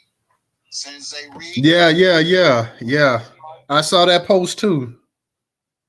Word up, man. And look, the judge let the nigga out on fucking on bail, bro. Yeah, see, that shit got stopped. See, right there, we got to be going at the judge. By the way, too, my coach. Hold up, say that again. The black judge that let this fucking white supremacist dude go. Check the Jumbotron. I posted it. See if it's in the Jumbotron. I think it's there. I'm sorry, some shit just can't go. I'm sorry, you ain't killing my damn kid. I'm sorry, man. And my family's kind of dealing with that a little bit. I'm obviously not in Georgia. Remember I was telling you my cousin, the one that got killed down in Georgia? The doggone killer, the dude suspected killer, this dude is out for Christmas. He's taking pictures. He done got him a girlfriend and that moved her kids in the house and stuff, and they taking holiday pictures and shit. I'm like, you just committed cold-blooded murder. Like, what is going on in Georgia? Well, hey man, if it's a Democratic city, then you already know, right? This is the type of shit that's going on in Democratic cities, and these motherfuckers waiting on. Where I'm from, it's heavy red. I mean, heavy red. DJ, I think the case you was talking about, I think not only did he get out on bail, but I think the judge dismissed the case too because he was saying that it was self-defense. Because he was saying that the little boy had shot at his foot. I was gonna say, DJ, my town is heavy red. I don't know if y'all ever heard the story of Mary Turner back in the day. Yeah, that happened in my hometown. Mary Turner, for y'all that don't know, that's the woman that her husband was lynched, and she happened to speak up about this. Was in the 1920s. She spoke up about this. Her husband just got lynched. They went and lynched her, but she was pregnant, and they cut the baby out. The baby fell out of her stomach, umbilical cord and all, and they stopped the baby to death. Obviously, Kendra Johnson, my hometown has a deep history of racism. Hey, I was gonna say, y'all, I was just in the Matrix, so I don't know what's going on. But I was tripping, bro. You know what I'm saying? Yeah, it wasn't. I was trying to get back, but I was in the Matrix for a minute. I'm like, damn, it kept talking about could not fetch the space. So It happen every time we start cooking, Tyler. You know what I'm saying? It don't matter what space we in. Even when I'm in my space and I'm hosting with my children, man, it always go out and it all, the connection. That's why I cannot wait for us to get these fucking spaces on social. Man, I'm so fucking ready to leave Twitter. You don't know, I'm ready to say fuck. When shoot, the first day we get spaces on social, I'm gonna make a post to say fuck you, Elon. Right. yeah, and this space right here is a small space. This ain't like yesterday we had 25, 30 people in a space at a time and stuff like that. This is a small space that we having tonight. So Right, but you know what it is? Hold up, DJ, real quick. You know what it is? When we get in these smaller spaces, my fault, DJ. When we get in these smaller spaces, they so trying to figure out what the fuck we trying to do. You feel me? Because we just screening shit. We not just letting anybody in the spaces no more. So now they trying to really figure out what the fuck we doing. You know what I'm saying? And when they see those spaces like this, they gonna interrupt the frequency. I see it. right. And don't forget, a lot of folks been locking their accounts. I might have to lock mine too. You know what I mean? why folks been locking their accounts? They tired of the trolls and the bots and all this other shit. So don't forget so this is what I was trying to say earlier on prior to us actually building social up. Greg State, you know what I mean? Shout out to the brother. So Twitter had a whistleblower not that long ago, white dude. So you're doing all this whistleblowing, but where was you at to snitch when these white folks up here holding spaces calling us the N-word? You know what I'm saying? And feel that it is justified because we say that to each other. You feel what I'm saying? Nobody said anything. We flagged those spaces and reported it and all this other stuff and asked for a tech support. Nobody came to our aid. So now that you're snitching on something that didn't go your way, Twitter is a bad company and all this other stuff. So at the end of the day, I don't even look at Elon as any type of fucking culprit. Jack Dorsey is the person we really want to get at, the former owner of Twitter, who also happens to own Cash App, which is the company which is owned by the parent company Square, which is his company. Wait. Jack Dorsey owns Cash App? Yes, sir. The parent company to Cash App is Square. He owns all that shit, bro. You know what I'm saying? Same thing with PayPal. All these motherfuckers, bro. You know what I mean? We're going to have to start looking into our own payment system, credit cards, all that. So with that being said, I'm driving right now. If you could go look up Mega Pure Products, all one word. Look up the brother Miles right here on Twitter. Mega Pure Products. I see this brother actually at the store that I just came from. I see him all the time. He wasn't there tonight though. But at the end of the day, I see what this brother's trying to do, and there's a lot of brothers out there like that really trying to work for us. You know what I mean? And he Black American too. You know what I mean? But at the end of the day, it's up to us to feed off the information. If somebody could post that to the Jumbotron, Mega Pure Products, he should have a little a 24 karat gold block as his profile picture. So, like I said, I don't even really want to talk too much about it, because it ain't my thing to talk about. But it's very interesting. I'll put it to y'all like that.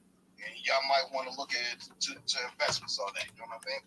Even though I don't deal with the NFT stuff as an artist, I like what he's trying to do with the NFT to build resources around it. Kind of like, when the dollar used to be backed by gold. You feel what I'm saying? I'll leave it there. I already kind of said too much. You feel what I'm saying? But yeah, megapureproducts.com. Megapureproducts.com, I think it is. Yeah, you saying too much, yo. They about to pull the guns out on the space.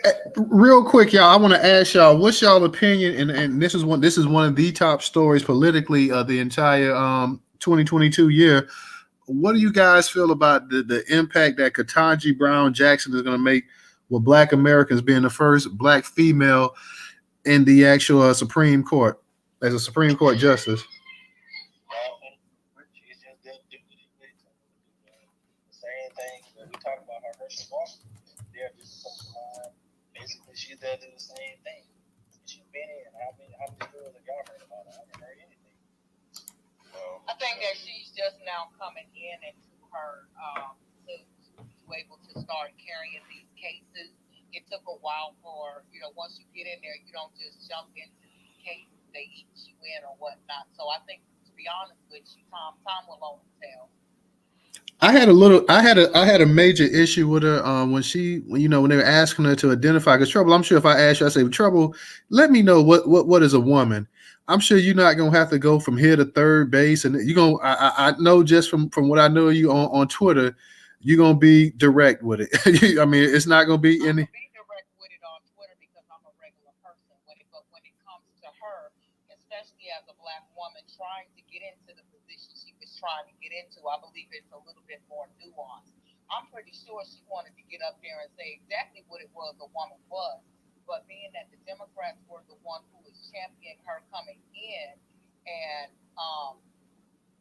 she's basically riding on that Democratic wave, and they have different definitions of a woman, and also the backlash and lawsuits that could come from her as a judge saying, okay, well, a woman is, somebody that was born with a coochie, it's a little bit more than that, but I'm just saying, You got your sister in the door. Yes, we got you. That's exactly what a woman is. She's born with just what you said. I mean, and not to be crude or blunt, but that's exact. And I know sometimes you have babies come in the world that's hermaphrodites that have two organs, but 99.9% of the time, a woman is born just with what you say she's got. But she had to choose her words. She had to choose her words wisely. She basically had to play the game because that what her answer would have affected what cases she would be able to work on in the future because there would be that form of bias, and so they would be able to use that against her and other forms. So to a certain degree, I get it why she wasn't able to fully answer the question, but man. I'm gonna say I had. I was before even my fault, Ray. But I'm gonna say I'm gonna have to agree with News and Ray and say I think that she really did my sisters like Trouble and Mel Cruz. I think she did y'all a real big disservice by even saying and entertaining that bullshit, putting her career before your identity as women. Did y'all a real? That was like warfare. Okay, that's warfare. She did warfare on y'all. I don't understand that shit, Trouble. I think y'all should be fucking past angry at this bitch because she got up there with her white fucking husband and compromised not just herself. She compromised my fucking daughters. She compromised my wives. She compromised my mothers. She compromised every fucking female that I fucking love in this fucking world. You know what I'm saying? When she did that bullshit. So to me, I don't give her no fucking pass. She can roast in hell just like the white supremacists. She a fucking snake. She a fucking collaborator with a white ass fucking pale ass husband, and she need to be choked up with the rest of them fucking white supremacists. And I beg to differ this. when we get white people in these spaces, we should ask them straight. We should go straight to the fucking juggler. Look, give me a list of the motherfuckers that practice racism, white supremacy. I want their addresses. I mean, just get straight to the fucking point. I don't want to dance with you niggas. I don't want to fucking. Are you about reparations? Fuck that. Give me a list. Give me a list of all the motherfuckers that practice racism, white supremacy. I want their daughters. I want their sons' names. I want their grandparents and their parents. Give me the fucking list. But you notice when Comey Barrett went up there, that was a question that nobody would have given her.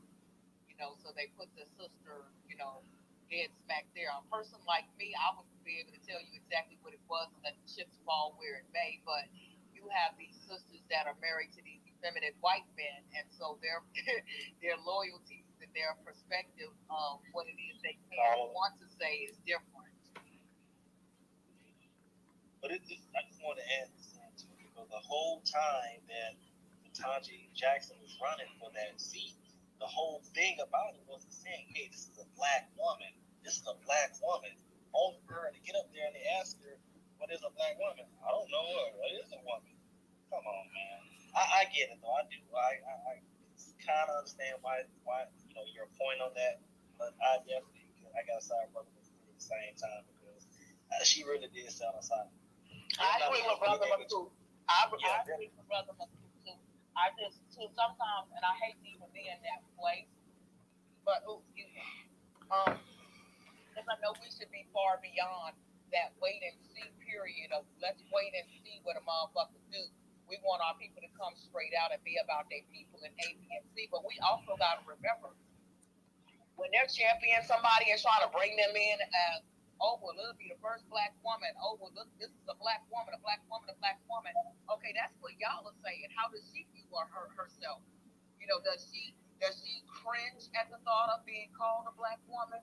Because they use that as a segue to get her in there, to get people excited about her being in there. But a lot of times, like Kamala, do they see themselves as a black woman? Do they want to be considered the first black woman, or would they like to be considered the first, black woman with a white husband, black woman-ish, or would they just like to be something completely and totally different? So they get used to a certain degree, and they keep using us. They keep using our blackness as a way to endear this person to the race, to the culture, when that person is far removed from the culture.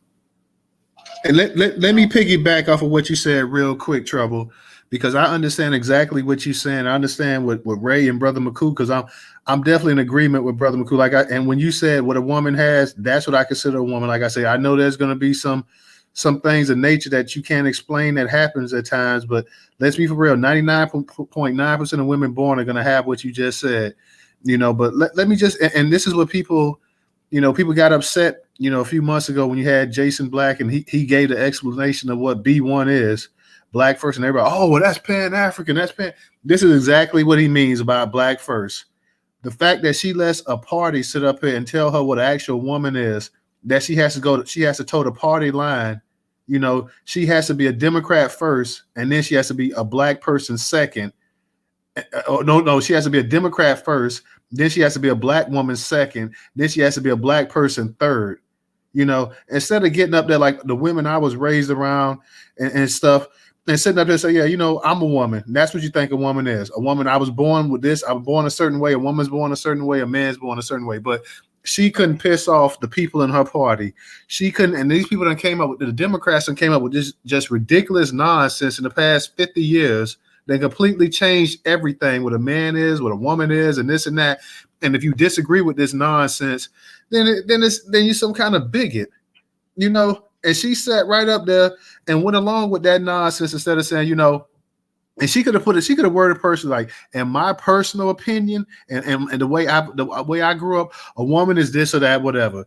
They say then they can play all the word games, and she's like, well, no, in my personal opinion, this is what a woman is. And it's not even a goddamn opinion, it's a fact. If we want to be real about it, it's a fact. It's a difference between a man and a woman. You can't sit up one day and be born a man and then you think, you know what? I think I'm a girl. I think I'm a woman. I think I'm this. I think I'm that. This is complete nonsense. And the Democrats been pushing this for all these years. They done got black people to sit up here and go along with this nonsense simply so we can be accepted. Ridiculous. No. Yeah, bro. And the whole point, Supreme Court is supposed to be neutral. Can't define what the fuck a woman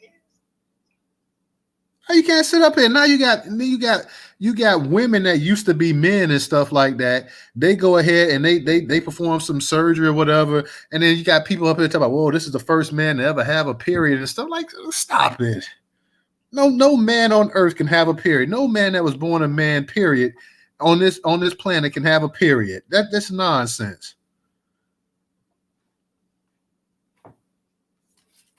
Yeah, I had to agree with you, man. They already saying that they had the first man that had a fucking baby, but what they didn't tell you is that it was a transgendered woman that was, you know what I mean, trying to be a man, and she still had fucking ovaries. So a lie is a lie. You know, and one thing that Nearly Fuller always teaches us is that racism, white supremacy, they always want to confuse and lie to you. Confuse and lie to you. That's why I don't understand how people use, like, these schools, for instance. Use schools as validations for information. Yo, it's the same white supremacists that's lying to you. So don't you think they're going to lie to you in their schools? Like, we got to stop being fools for certain shit. And that's what I think Ketanji Brown, that little bitch, I swear I keep calling her a little bitch because she really set our black women back 100 goddamn years. Because see, what she did is she just put y'all vaginas behind the white anus. That's what she just did. So now, a white pussy is worth more than a black pussy. Facts. I mean, I wouldn't have worded it quite that way myself, but hey, I mean, when you write, you write. Like, I mean, now we got, like I say, this is just complete nonsense these people come up with. And been coming up with this nonsense, and gradually they just go out there and they push and see how much they can get away with. They've been doing this since the late 60s, and it exploded in the 70s and stuff like that. We had all that feminism and all that liberalism and stuff. It just constantly just started slowly pushing it. Okay, this will stick to the wall. They'll accept this. Oh yeah, this will stick to the wall too. They'll go for this. Oh yeah, this is great right here. They're not resisting. They're not fighting. They know exactly the group of people to go after because they say if we can get them black folks to go along with this nonsense, we can get anybody in the country to go along with it. They people gonna go along with it to a certain degree, but when they see black people co-signing this stuff right here, tell them, okay, yeah, well, yeah, it's fine. It's fine for your kid to be 13 years old and to take hormone pills. And you got a little boy, now he's growing breasts and stuff like that. That's fine. And if you disagree with that and you say, well, hey, man, because in my time when I came up, they've been told you to sit your ass down. And not only would your dad have told you that, but your mom would have told you that, your sister would have told you that, your cousins, your aunties, your grandma, the damn neighbors that you grew up with, everybody would have told you, man, you don't sit your dumb ass down up here talking about you finna take some hormone pills and grow you some titties. If you don't sit your stupid ass down, boy, but you can't say that now. I remember I told my mother I wanted to get a Jericho. She said the same thing. Boy, if you don't sit your dumb ass down, hey, I'm trying to be like Michael Jackson, all these Jericho niggas on the TV. You know what I mean? Real talk. I want to bring up something too, man. Honest on my mind, I'm thinking about it. Don't forget the Latinos invented hip hop. Oh, thank God for bringing that up, Fat Joe. Hold up, can you repeat that? I ain't hear that, Ray. No. I said, don't forget the Latinos invented hip hop. I'm about to go in the studio and blast my bitch. Yeah, I'm glad you brought that up, Ray, because 2022 has been complete, just hijacked Black American culture music. Yeah, you got Akon sitting up here the other day saying stupid stuff about people having more Africans being more talented than Black Americans. Then you got other ones sitting up here like busting them, talking about we don't have any culture, and Pete Rock co-signing it. You got Fat Joe sitting up here talking about it's equal 50-50 and all kind of nonsense. And you don't hear anybody in the hip hop community that's a Black American say a damn thing. You know, for all the talk that you see Boosie going in on people and stuff like that, you ain't never heard Boosie go ahead and straighten none of these people here and say, wait a minute, that's a lie. You don't hear any of these black people, these black Americans that come from this country, that's part of the actual culture that started hip hop or rap or whatever you want to call it, sitting up here saying, "Hey man, I gotta check y'all on this." You don't hear none of them. You don't hear any of the legends. You don't hear Rakim. You don't hear LL. You don't hear none of them say anything. They just kind of just go along with it, like, okay, well, we don't want to cause no drama, no beef, so we just gonna be quiet on that. Fat Joe running around here calling black people nigga this, nigga that, nigga this, nigga that. Now let somebody make a song, a black artist make a song and talking about spick this and spick that and spick that, and see if it don't be World War III round here.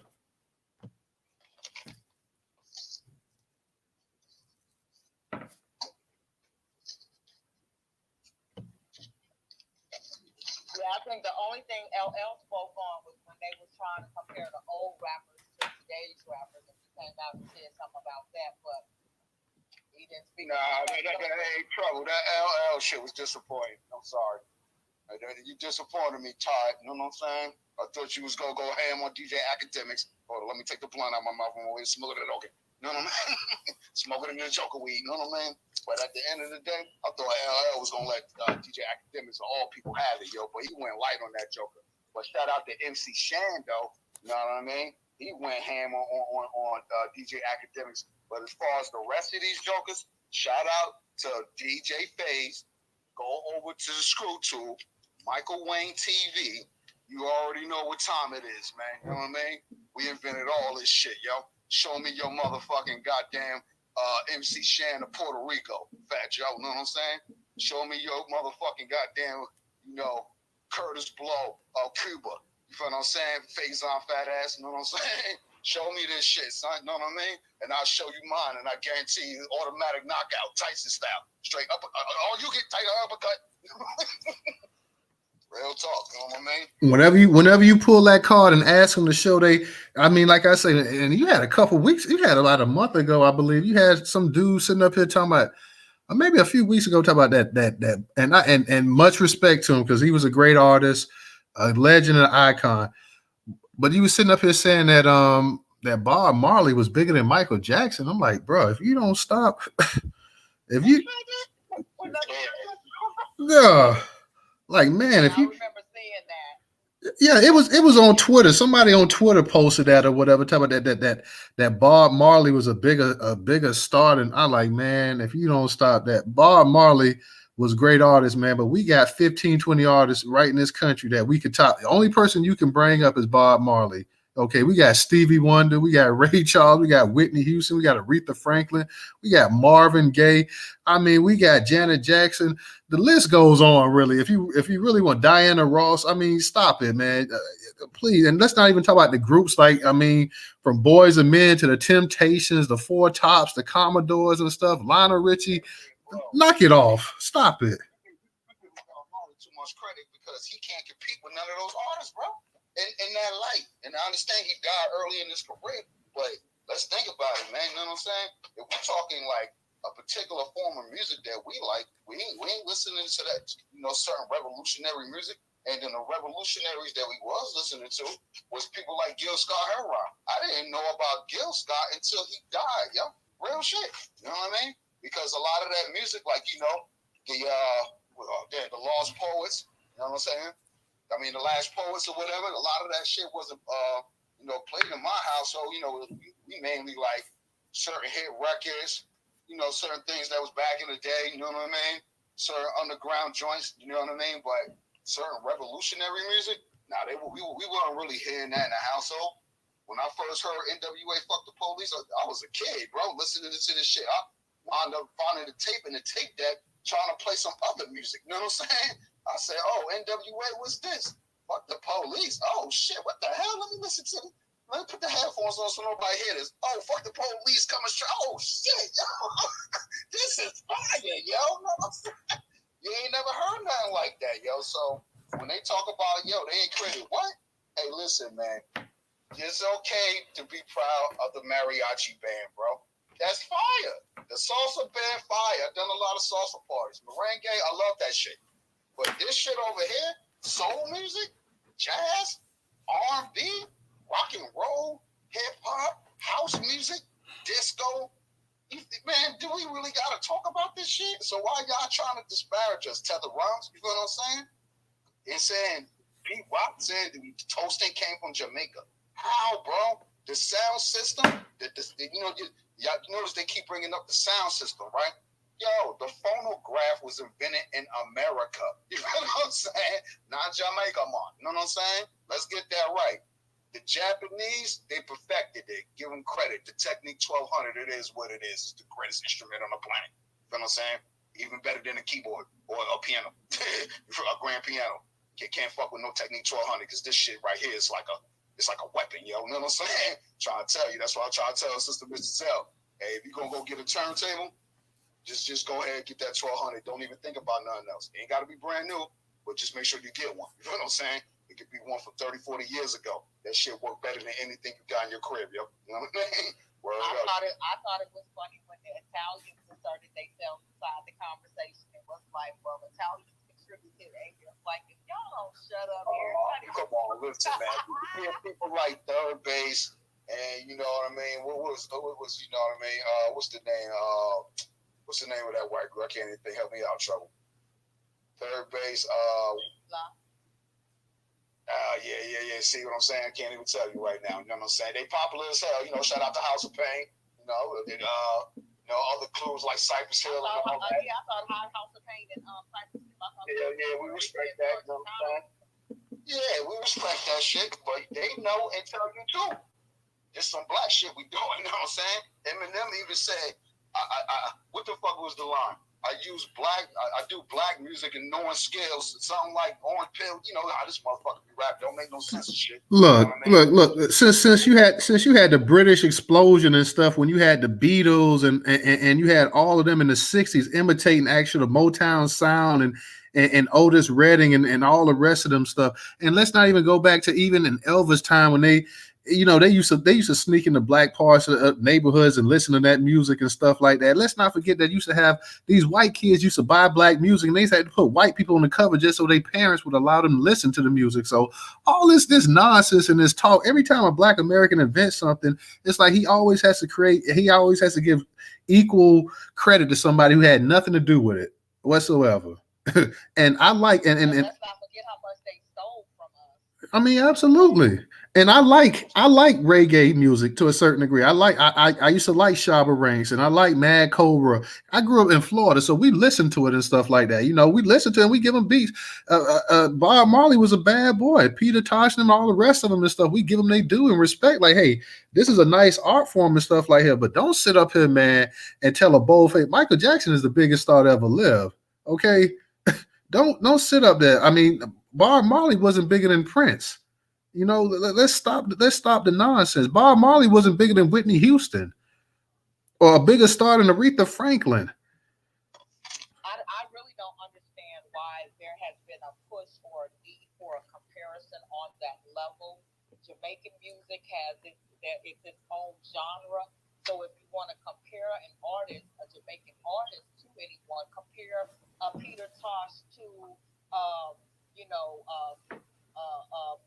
Nobody see you. What's the answer? I'm trying to think of another Jamaican artist that's on Peter Tosh level because I used to like Peter Tosh. You know what I'm saying? So compare him to Bob Marley or something like that. Well, that's good because there was Peter Tosh in the well. Artist from a different genre and say, well, this artist is better than this artist from an R&B artist. That's like me saying, okay, well, Michael Jackson is better than, or Kendrick Lamar is better than Michael Jackson. These are two different types of artists. They do two different types of things. So make it make sense when you try to make your comparison because that doesn't even make sense. Can't even compare the two, you know what I'm saying? And look, that's not even getting to the numbers. The numbers are records upon records sold. You know what I'm saying? Real shit. Let's not even talk about that. You know what I mean? Michael Jackson owned a fucking amusement park. Nigga, you know what I'm saying? How you better than that? He had a monkey back in the 80s. Wobbles, rest in peace. And if you want to compare the numbers, then he used the numbers because, like you said, the brother wasn't alive but for so long. And I can imagine if he had lived longer, Bob Marley probably would have made even better music or made more music. So what you do then is you look at the numbers from this particular time frame to that particular time frame, and then let's see where the money flows. Right, and look, I don't even think it's even about Bob Marley. We can actually exclude Bob Marley because we know he was a revolutionary man. You feel what I'm saying? He get a pass just on the strength of that. But show me 10 other Bob Marleys. I can show you 10 other Michael Jacksons. I can show you 10 other Princes. I can show you 10 other SWBs. You feel what I'm saying?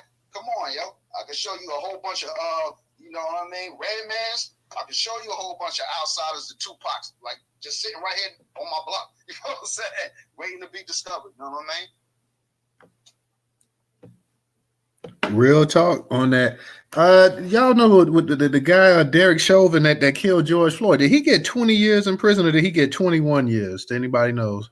They gave him some more time. I do know that, though, but don't quote me on it. I didn't go back and look at it, but they charged him with some other stuff. Oh. He was supposed to get the state and federal time. Okay. Yeah, I'm not sure if he went back to court for that particular whatever extra charge it was, like Trump said. But hate crime on the federal level. Give his ass the max.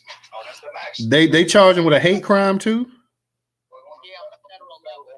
On a federal level, let's go. Yeah, that's the max. Give it to him. So that way he go to Fed pen. You feel what I'm saying? Even though you might be living okay in certain Fed joints, but you're going to do whatever time that the judge gave. So if she gave you 20 years, you're going to do all of what? 18, 19 of it. You know what I'm saying? 85% Fed time. You know what I'm saying? Yeah, and then it depends on if they run it concurrent or whatnot. So yeah, that too. But either way, you know, if they hitting him with the max, he gone. You know what I'm saying? And see, that was an issue people was having with Kanye West too, when he made that remark that, you know, that it wasn't the police that killed George Floyd. It was that basically because he was high for drugs and stuff like that. You know, a lot of people took offense to that. Like, man, if you don't, and this is what I didn't understand, Kanye had actually set up some kind of fund for his daughter, I believe, a college fund the year or so before that. So why come back, man, and then throw salt and say something like that? If you feel that way, or I mean, why say anything at all when you know that's not true? The actual autopsy revealed that the man died because of the actual force that on his neck. So why sit up here and say that? That's just talking points for white people to go ahead and ingratiate yourself with the white think tanks and stuff around here. You know damn well that's not true. Right. Yeah, I kind of defend Kanye on certain things, but for the most part, Kanye say a lot of things to draw in that MAGA money, to hit at that MAGA base.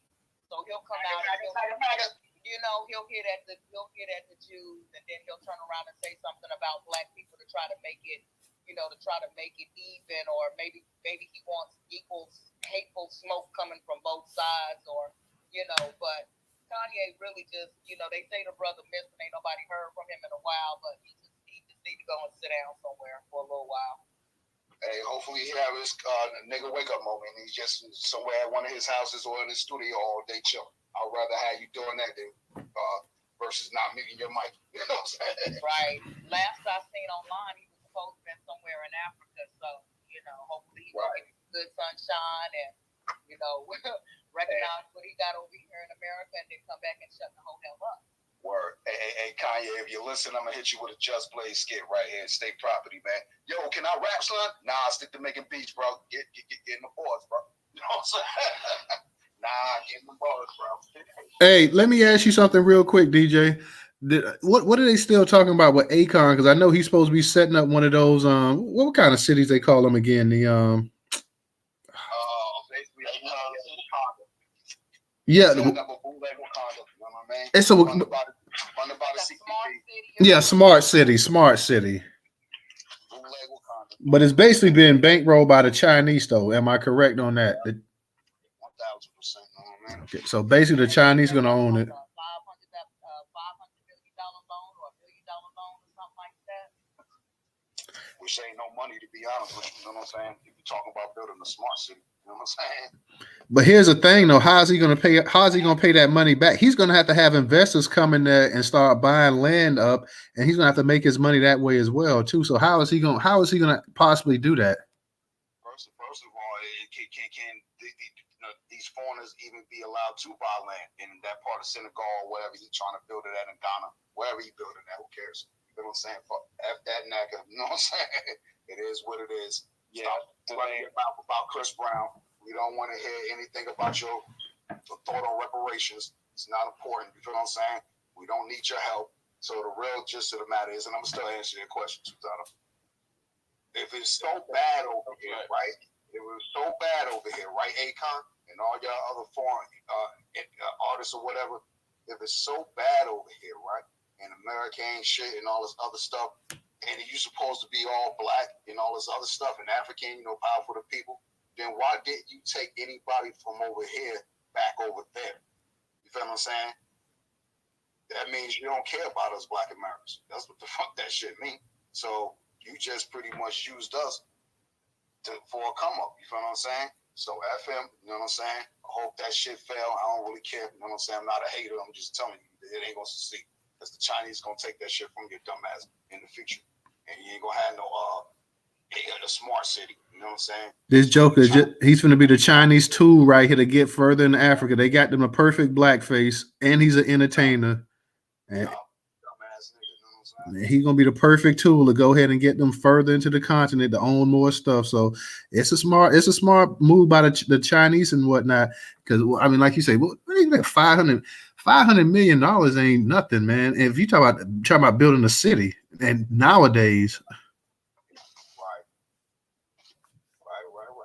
I think the name of his new apartment complex is Convict Apartments. Convict Apartments. Well, hey, y'all ever seen them videos of African cousins over there gang banging and shit, like we do over here with our Bloods and Crips and motherfucking Decepticons and all that shit? You feel what I'm saying? Yeah. They a lot of them just really imitating shit that they don't even know nothing about. You know what I'm saying?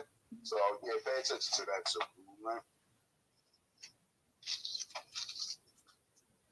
Pay attention to that too. Yeah, you definitely. But I will say this right here. That's something that we should start looking at doing ourselves. Is like, it don't have to be a smart city, but we should start looking at trying to build little townships and stuff like that right here in America. And that could be found in the deep South and stuff like that. I know a lot of people may not want to come to the South. Even if you don't come to live, we can still look at it as an investment type strategy and stuff like that. You ain't got to live, but hey, we chip in, we all put our money in, pool our resources, start buying land, start building up apartments and houses and businesses and stuff like that. You may still stay in New York or California or New Jersey or whatever, but you have that investment going on down there too. So that's something that we should, as a people, I'm hoping, man, with Dr. Claude Anderson and stuff getting older, he's trying to go ahead and he's trying to signal that, like, hey, this is what you guys need to do, because right now you really don't stand much of a chance the way America's headed.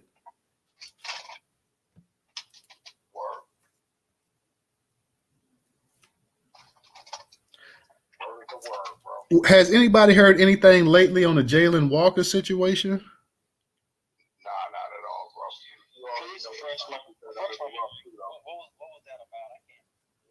bro. Remember, Jalen got shot so many times and got shot like 90 times by the cops?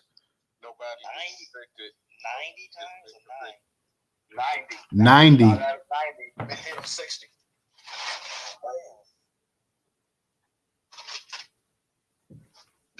Yeah, I think that was around the time you start coming into the faces, right? No, Jalen, that would he been we was already doing the spaces when that situation with Jalen. Yeah, we been was doing that. Yeah. I just haven't heard anything, recently about it. That's why I was just, because, a lot of times when you're waiting to go to trial and this and that, sometimes the trial don't start till a year or two or whatever. But I was just trying to hear if anybody heard anything lately going on with that situation as well, too, because that was a huge story this year as well, too. Jalen, the way he was killed and murdered and executed, that really drew a lot of national attention as well, too. So, I'm just wondering exactly if anybody heard anything lately about that. I'm gonna say no on that one, man. Like I said, again, there's so much shit going on. Spread that, bro. You know what I'm saying? Oh yeah, and I'm in agreement with you, man, because there's so much stuff going on. Now, I believe the Supreme Court, they did reject the Title 42 as well, too, right? Yeah, they put it on pause. Yeah, and I know that's going to probably hurt the Democrat strategy right there, because it was really intended on using that Title 42 to get more voters over here as well, too. another topic we covered and stuff like that. And man, you can see at the actual borders, man, you got tens of thousands of immigrants, especially on that Mexican border, that's ready to just go ahead and rush it. And then you got a bunch, not only you got a bunch of Mexicans, but you got a bunch of Venezuelans that's sitting right there ready to come into the country as well, too. Everybody at the border chilling, bro. Hey, matter of fact, I played that early this morning in the space I had or whatever. Did you hear about the migrants that came from somewhere in Africa and they went north into like Spain, but they rolled 11 days on the rudder or the rudder, I guess it's called, which is the little flat fin you see on the tail end of the boat. 11 days out at sea. Took them to the hospital. They deported 2 of them after they came out the hospital, and 1 still in intensive care, yo. So it's like your country's so fucked up that it ain't. You really just really risk it all to get the fuck out of there. So therefore, meaning, gotta go quote Trump was right. Build that wall, share whole countries, bro. We don't want that shit coming over here. We don't understand. We too busy. Well, not we. The damn Democrats is indoctrinating a lot of us, but we too damn busy trying to be empathetic to everybody. That shit got to stop, yo. I'm trying to figure out how did they survive out there 11 days on something like that, man. That in itself was a damn miracle. Bro, they was on a fucking huge cargo tanker, bro. Right, that's what I'm saying. That in itself was a miracle, bro. What the hell? Well, how much food did you pack and all this other shit? You know what I'm saying? And like, what the fuck was you even thinking, bro? Like where was y'all running from? You know what I'm saying? Y'all out there running from gang niggas? It ain't no jobs. You just trying to seek a better life. That's not the way, bro. That's not the way. Why are y'all so fucking ignorant to this shit? A lot of these immigrants, man, and I understand a good portion of them are really coming from some type of war-torn type country. But let's be logical. It ain't worth risking your life, man. It can't be, yo. It can't be this bad, or certain parts where some of these folks is coming from. You know what I'm saying?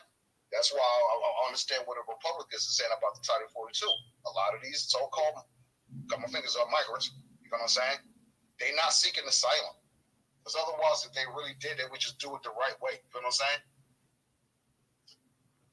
Let me give a shout out to Miss Giselle. She's not in the space, but she did contribute on Cash App tonight. So, Miss Giselle, thank you. Thank you. I will definitely DM you later on and give you a big shout out for that. So I definitely thank you. The thing about the actual, I don't know. I guess in their homeland, DJ, they got to feel like they have no other option. That's the only thing I can think of. They said we have no other option. And not only that, people hear the story of America and they think of America as like, the promised land. Like, I mean, so when you hear this story about America, that anybody can come there with just a shirt on their back and you can make it and you can become successful and this and that or whatever. I think you have a lot of these immigrants and stuff that have that mindset that, hey, my country is bad, the infrastructure is bad, the educational system is bad, the food production is bad, and this and that. So let me go to a place where I can actually go there, and within a couple of years, and I believe a lot of them believe that in a couple of years, and within 5 years, we pull ourselves up and we living good. I mean, which is 9 times out of 10, that's what these jokers be doing. We just so busy not doing anything. They come here and see they see it for what it is. You know what I'm saying? Why is it that we don't see capitalism for what it is? And this is why we ain't got nothing too, bro. It's not so much that we locked out. That's one part of the game. You know what I'm saying? But we don't even see this shit for what it is, yo. I don't think we even understand where the fuck we at until obviously we on crunch time. It's too late. You know what I mean? Or maybe too late. But historically we have seen, we did well in capitalism when the actual field was, before people start actually changing the rules and pushing the goalposts back and stuff like that.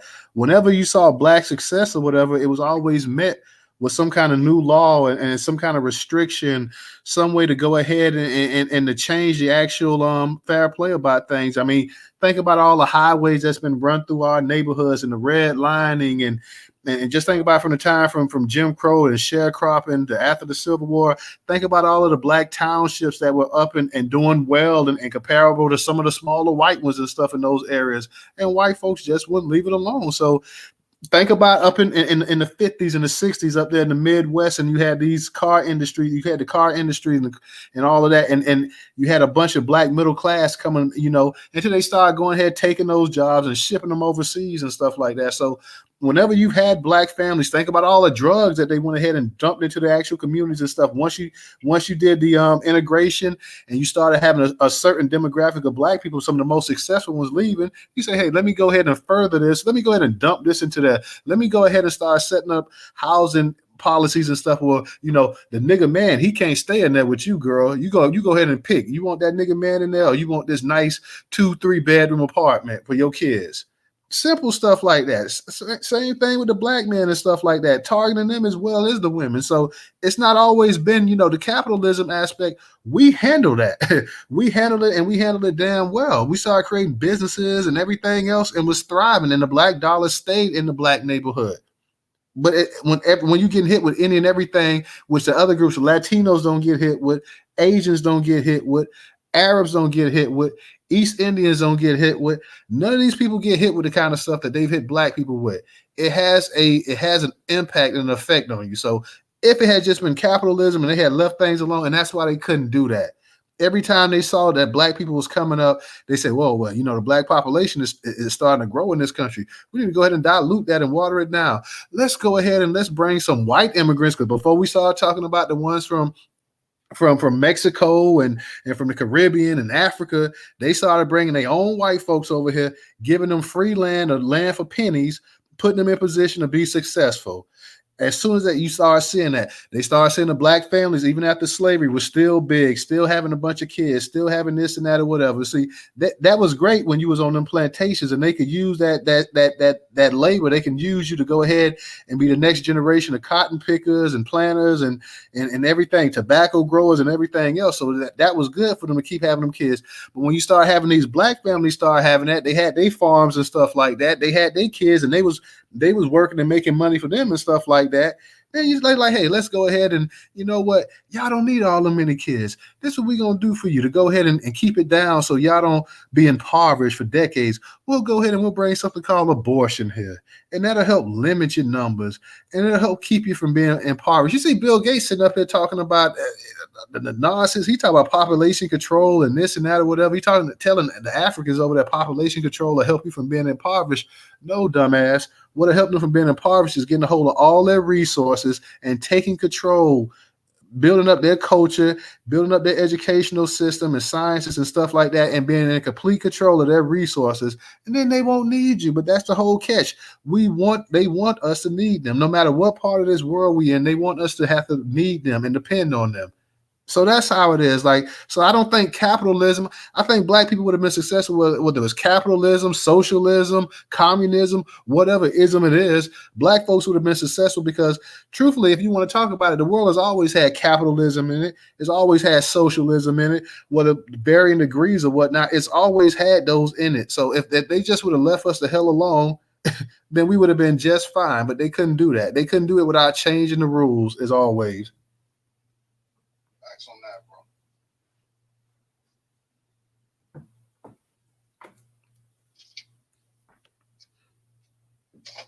Hey, where's Secret Sister at? Because I wanted her to. I know the R. Kelly thing, man. Is R. Kelly going to be getting? Is he trying to get a new trial or something, DJ? I believe so, because they saying some particular evidence might have came out that it was never presented to the judge, so it looked like that shit might be getting thrown out, bro. And then also it seemed like some folks obviously you already know a lot. So yeah. Whoa! If this thing gets thrown out, boy, this would be. Oh my God! Speaking of celebrities, y'all seen that Bill Cosby's going back on tour? Bill Cosby shouldn't go back on tour, man. I'm against that. Bill Cosby, he 80-some years old. I think Bill Cosby should enjoy his life, his money, his family. You done made. I mean, you can never get your legacy back. It's tarnished every time they mention your name. No, hell no. Hell no. They ain't break Bill. Hell no. Nah. No. You getting that, but you never know, man. You can spend a rack in the day, bro. I'm trying to tell you, man. Bro, remember they took the Cosby Show off and everybody they took the remember when all that stuff started happening, they took the Cosby Show off and they took Different World and they said, you know what? They said, well, we'll never put the Cosby. But real quick, I'm gonna get to you, but real quick, they said we're gonna take it off, and because the image that Bill Cosby this and that or whatever, them white folks say, hey, the Cosby Show and Different World make hella cash in syndication. We gonna put it back on. Right. So all that low bit of time, he wasn't getting residuals. And matter of fact, what TV station is hosting the Cosby Show today? What network? A bunch of them. You got damn, one of the bounce channels or something, like it's a bunch of that hosted still. Yeah, I could have sworn they took a lot of that shit off certain networks and shit. You know what I'm saying? See, I don't watch TV, so I wouldn't even know anymore. You know what I mean? Yeah, they took it off a lot of channels, but they put them back on, DJ, and then he's on a lot of streaming platforms too. Right, facts on the streaming. You know what I mean? Yeah, they added him back to a lot of different ones, man, because they was missing that money. That's why they was sitting up here talking all that noise about this and that, and then them white folks eventually start slowly saying, well, you can separate the men from the actual artists and stuff too. Yeah, we can separate it because you want that money. That's why you can separate it. Hey, let me give a shout to LA Rob up in the Twitter space as well too. I see LA Rob in there. His brother reached out to me during the time my mother passed and really said some inspirational stuff to me. So appreciate that so much, LA Rob. Definitely appreciate this brother. It was really inspirational and really gave me strength to really just keep pressing forward. So I just wanted to give this brother a shout out and thank you so much, brother. I definitely greatly appreciate that, hearing your story. It really inspired me to really get back on it as well too. So peace to you and your family, brother. I definitely greatly appreciate that. And anytime that you want to chop it up, man, just DM me and we can talk or whatever. I definitely greatly appreciate that. But getting back to the R. Kelly thing, bro, I will be goddamn if R. Kelly gets off, like all hell is gonna truly break loose. When I say that, all hell is truly gonna break loose. Hey, LA Rob, go ahead and unmute your mic, bro. Good afternoon. I was going to say good afternoon, good evening to the kings and queens. Yeah, man, brother, hey, man, I'm finna leave on the 19th of next month to care for my mom, man. You know what I'm saying? I need to put my eyes on her, make sure, she's straight. She hasn't walked since 2017. I buried my mama had brain surgery on March the 8th, 2017. I buried my daddy April 15th, which was Easter 2017. Had a divorce May 23rd, 2017. And was, divorce comes with separated from the kids, all that cuz. But shit, like I told you, like everything that happened to me, my mama always instilled in me somebody going through something worse, cuz, you know what I'm saying? Somebody been snatched away from their family, somebody been molested, all type of stuff. So,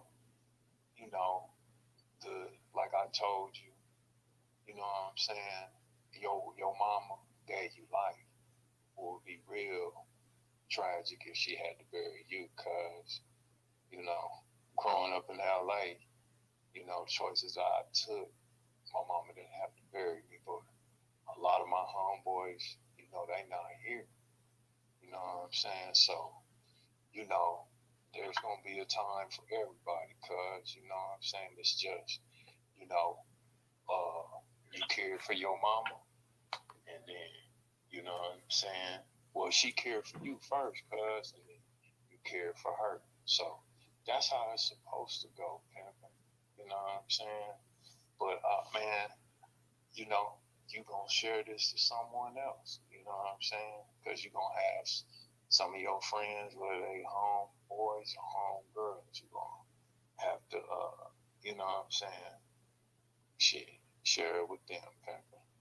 But it's all good, homie.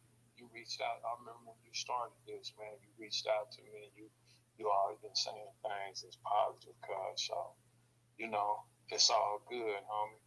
And to you, what was it? Ray Smith, man, you down there about Austin. I'm finna come down there when I handle my business with my mom to open me two-chair barbershop. You know what I'm saying? You can have that, brother. For so long. Well, I was going down there because of the Army base. You know what I'm saying? I do a lot of highlighter shaves, and I still fool straight razor. So, you mean the Air Force? I just know one of my clients is a permit. So he was just ramping and raving. He's like, LA, you need to get down here. I used to cut him up in College Park. You know what I'm saying? He just was telling me about it. But to the host, stay solid, homie. Stay solid. You know what I'm saying? And shit, anytime you need me, pimp, just hit me up, DM me. It's all good, guys. I definitely appreciate that, brother. And like you say, the inspirational message you got to me, I'm sure one day I'm gonna have to share with one of my people as well too. So I definitely appreciate that, man. And I definitely wish you the best of luck. Please keep opening up more and more Black-owned businesses and stuff. Definitely, the barbershop used to be the heart of it in the Black community, especially for Black men. It was not only a place to go and get your cut on, but also to discuss business and community-related issues as well too. So please continue to do that, man. Best of luck to this brother. I definitely appreciate him so much, man. And whenever you get a chance, I know you be holding spaces and in spaces as well too. But whenever you get a chance, if you can't catch it live, man, you can always catch a recording because we always record the spaces and stuff like that, bro. So I definitely appreciate it, man. And like I say, keep opening up more Black-owned businesses and stuff like that too. We need that. We need our people creating more business opportunities for themselves and employing people in our community as well too. So I definitely love the entrepreneur mindset that you have, bro. So just the best of luck to you and your family, and my prayers are with you and your mother as well too, man. I promise, like I say, I definitely be thinking about you and praying for you and your mother and the strength of your entire family as well too, bro. Because we know we only got one mother in this lifetime. We only got one mother, one father, and you got to hold on to them as much as you can. So I definitely know that now, more so than any other time in my life. So definitely peace to you, brother, as well too, and just keep doing your thing. And I know your family's proud of you, man. So we proud of you too in the Black community as well too. So I just want to give you that shout out as well. Oh yeah, man. I appreciate the love, but I tell you like this, at the age of 9, my mom and dad got a divorce. When they got a divorce, shoot, my dad didn't, he didn't take me to the barbershop that much anymore. So I became a barber because I got tired of my mama cutting my stuff. She was ripping me, She was ripping my head. But I was walking by this barbershop in Pasadena, and the barber, Big Mike, he started cutting my hair. He became my mentor. And I've been a licensed barber since I was 18. I'm 50 now. I've had shop in Los Angeles, had a barber shop in Waco, Texas, had 2 in Waco, Texas, had a shop in Chicago, and I had 3 shops in College Park. So all of this, my hustle came from my mom. The choices I made, gang banging and all that stuff, doing wrong, that wasn't from my mom. That was from me. So, and I just mentored the youth now, and it's all because my hustle and this haircut game is from my mom. You know what I'm saying? But I appreciate the love, pimping. You know what I'm saying? Y'all stay safe and stay Black. I'm out. Definitely appreciate that, LA Rob. Definitely appreciate that, brother. Yeah, like I say, the brother he definitely lifted my spirit up. So I have to go ahead and say that quite a bit of y'all did. So I just want to give a shout out to those who did and stuff like that. Quite a bit of people did lift my spirit up, and like I say, I'm just praying for the best for this brother as well too. So we talking about R. Kelly. What were we talking about? The R. Kelly thing, DJ? Yeah, matter of fact, hold up a minute, just tweet this out real quick. So, what happened with Tank Davis as far as him saying that he got a domestic violence charge on him. So I'm gonna put my Naka shades back on to read this to y'all. So it says, "Do not believe these people. Do not let these people misguide you. All on this bull BS." I just bleep out the curses because he got somebody bleeped it out right here. So do not let these people misguide you all on this BS. This was just yesterday, moments before me and my child mother had an argument, watching Frozen with my oldest daughter. I never put my hands on my child, mother, or my effing daughter. Are you effing crazy? I'm not a monster. I've been quiet for too long. I don't have a media team, PR, good lawyer, spokesman, none of that stuff. Nothing of that. That's the only reason I'm doing this. Excuse me, y'all. I'm just scrolling back and forth because the print is just so damn small. You know what I mean? Hold up a minute. PR team reason. Let me try to read this. Wait, see. Okay. Hold up a minute. I'm not a monster. I've been quiet for too long. I don't have a media team, PR, good lawyer, spokesman, nothing of that. That's the only reason I'm doing this now, just to clear my name. I've been doing this ish on my own since I started this ish. These people don't put out so much stuff, air this everywhere, and I have a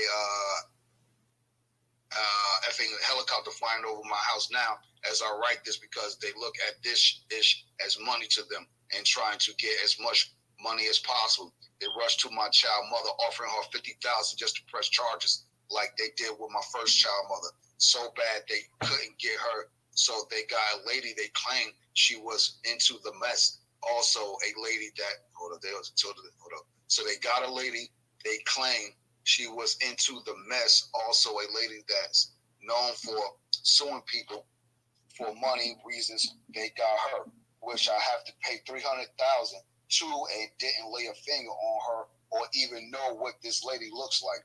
They doing this for money, and also they to destroy me. I'm not a monster. I have two beautiful daughters that have to grow up someday and see the BS. They post this BS. They post this bullshit worldwide before anything. They even post a snippet of the police car, which my child mother was crying on the phone because I wouldn't give her my truck. Shade room. And see, there go the shade room. Javante, a Black American, be more in the building. We're gonna have to get on the shade room. So we're gonna be your PR team from now on. Tank. Knock these niggas out. So just to finish up, gossip in the city. It's on site, and the rest. Oh yeah, let's go. It's on site, and the rest of the internet blogs. Y'all all bad for the culture. Facts on that with the boxing. You know what I mean? Because boxing is so trash. Y'all don't care if it's true or false. He did or didn't. Y'all just want to put it out there because it's beneficial to y'all business. That's all facts, Tank. You know what I'm saying? F these knackers, you know what I'm saying? These cracking knackers, you know what I'm saying? F the shade room for sure. It ain't Black American, that's foreigner. You know what I'm saying? It's the Tether gang. You gotta let Tank know about the Tether gang, yo. You know what I'm saying? Everybody tweet Tank, yo. You know what I'm saying? And let him know the shade room is Tether gang, yo. You know what I'm saying? So the shade room was the one who initially posted this here? About it, that's most likely, and most likely I think what he's saying, because you can tell the brother because you see the way I'm reading it off like I'm illiterate or something. You know what I'm saying? You can tell he's just mad, yo. He's like really frustrated. You know what I'm saying? Because what I do is called skim reading. I read ahead, so that way I know when I get to the next line, I already know what I'm gonna say. So it's like, damn, hold up a minute, this don't sound right, but you can just tell, words misspelled. You know what I mean? Just the grammar is just off and the punctuation and all that stuff. So, he mad, yo. You know what I'm saying? I will be too. You know what I'm saying? He's saying I did X, Y, Z, ABC. So, like this brother said, he don't got a PR team or any of that stuff. So, hey, man, let's not be one. Let's go be one form. You know what I'm saying? Hey, look, Tank, the shade room Tether gang. And as far as anybody saying anything against you, hey, just go get any lawyer and tell them to sue for defamation of character. These blogs, all of them get sent. Start typing up a cease and desist letter. Matter of fact, somebody get Blog Pack on the phone. Everybody tweet Blog Pack, yo, right now. Real talk, you know what I mean? DJ, check the space. Check the jumbotron. I just put something in there. Anchored in Blackness. He had he was asking about this one case with this this child that was murdered. Has it been any update on it? Charges dropped against alleged shooter, 13-year-old Columbus boy. This is from dispatch.com, and he was asking me, did I hear anything about Say that again. I went to the matrix. I switched over to the network or whatever. Yeah, in Columbus, it says charges dropped. Real quick, I'm sorry. Can you hear me? Can you hear me? No. Can you hear me? Matrix now. Can you hear me? Yeah, you must be in the matrix. I can hear you, News. Yeah, you must be in the Matrix. Yeah. Can you hear me, right? We can hear you. I can hear both of y'all. Newstoter, that must be you then, bro. No, that he can hit. Ray can hear me. Yeah, I think Ray can hit. Trouble. Can you hear me? Brother must be calling the Matrix. Yeah, I can hear you. DJ, you can't hear Newstoter, but Newstoter can hear you. Oh shit! Well, I'm dropping down. Then drop it down, Newstoter. You hear me? All right. All right. Let me drop you down. Yeah, it's always. Okay, we'll bring him back up. But yeah, Anchored, I'm not sure about that story though, man. So many different stories. I need to find out exactly if what's going on with that one as well too. So you can't even keep up with all of this stuff here, boy. Good lord, like Jesus. Yeah, the story is it says charges dropped against alleged shooter, a 13-year-old Columbus boy. Okay, I'm gonna have to find out because I'm not exactly sure about that, Anchored, on what's going on with that as well. I haven't. Last time I updated the actual site was around about 7 o'clock, so I have to update it one more time tonight. But I'm not exactly sure. I hope I definitely got to find out about that. But DJ, can you hear now? DJ, can you hear Newstoter now? Yeah, I'm here. Okay, the story that's in the jumbotron that Anchored that I put in there that Anchored in Blackness he asked me about they asked me about is let me see real quick. I don't know if you heard anything. Has anybody in the room heard anything about a 13-year-old that was shot and it said charges dropped against alleged shooter, 13-year-old Columbus boy. Does anybody know about that? I think that's the case DJ was talking about. I thought that was the case DJ was talking about earlier, but yeah, the charges was dropped. The man said that the boy he was shooting in self-defense. He said the 13-year-old had shot at his truck. Oh, okay, that's not the one with the truck driving, was it? I think so. Oh, okay, yeah, because I know that case. I heard about that case too, so we'll definitely find out. But yeah, it's not really surprising now, is it? That's one thing I was looking at when I was on news. So I was looking at all of the actual articles and stuff. And because I'm just keeping content on there for the past 6 months because it's just too much to try to keep it on there over a year. Just be too many articles and posting stuff on there. So I have to go ahead and after 6 months, I have to go ahead, unfortunately, and let that content. I hate letting content go because I like being like the encyclopedia or whatever. But just 1 year's worth of content is just a whole lot of content on there. But there's all kind of just shootings and killings of kids and unarmed black men and women and stuff like that to the point that it really becomes really tiresome to really see that stuff all the time. And we just see it every day almost, man. It's just every day is some kind of incident and you could just imagine all throughout the country from all the different news outlets and stuff like that. They're just putting it out there, man. It is a lot. It's really a lot that can really take a lot out of you. So sometimes even with the news and stuff, and sometimes I kind of just need to break away from it too, man. Just because it really bothers you. It really does. Hey, check the jumbotron real quick. Yeah, that's the same story, Tyler. That's the same one. Okay. Yeah.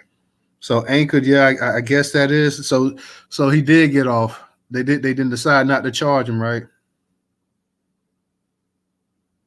there was a black judge that let it go. Oh, it was a black judge that let it go at that too? Mm-hmm. Damn. Double blow right there. Yeah, that's a double blow right there. Goodness. I didn't know that. Mm-hmm. Well, Trying to find it. So the case you was talking about that was in Columbus, Ohio. yeah, that was in Columbus, Ohio. Yeah, scroll up on that last post I posted where it says "Old woman seeking justice," and scroll up, you'll see the white dude's face.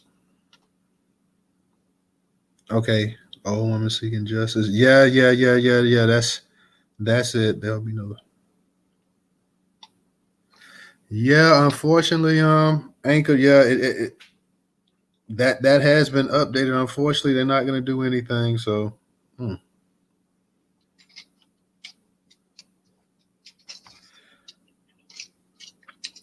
that's a damn shame. yeah, that really is a shame. I mean, it is like what they say. It's a different set of laws in America for a different group of people. So that's why having the blood pack, she has the anti-black defamation league, and of course no one entity is going to solve everything, but it's good that she does have that. She does have that anti-defamation league and stuff for black people, but we need much more, unfortunately. Right. No lie, man. True. But this dude says then he got back. Excuse me, in the back multiple times, killing him. Then got back in his truck and drove away. The murderer is a free man today. In the time that Curry Butler murdered 13-year-old Sensei Reed, he was on probation for a domestic violence charge and prohibited from owning a gun. So you should be in jail right now. You know what I mean? Yeah, you would think. Yeah, you would think that would be the case, but apparently it's not. But the charge was dismissed a week later. And the crazy part about it is that the parents have to ask you why the charges was dropped. Generally, before you release somebody, you let the other party know that they're going to be released and why. Right. That's true. You're right, Trouble. Me and you both snacking 20. Yeah, we hear y'all popping, eating, and whatnot. But yeah, that's crazy. Hey, what's up? Scrolling down, you see the Franklin County prosecutor, G. Gary Tyak, must be pressured into filing charges against Butler. The number and the email is right there. We definitely will be hitting that up. Hey, Chase, what's going on? Go ahead and unmute your mic. All right, family. How are you, Newstoter, DJ, Ray, the rest of the family? What's up now? How y'all Doing good. All right, that's what's up, man. This whole story is a little distressing, brothers. Why are we just now finding out about this? Nobody in that kid family reached out to, some folks on Twitter, Facebook. This story happened 2 months ago. Or this murder happened 2 months ago, right? Yeah, back in October. We just now finding out about it.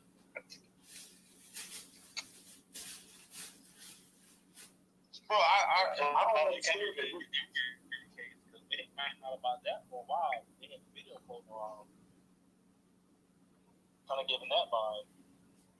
Hey, well, matter of fact, When did you find out about the case, brother?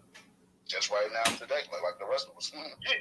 Bro, this is crazy. So you mean to tell me that nobody in his family's on Twitter, nobody in his family's on Facebook?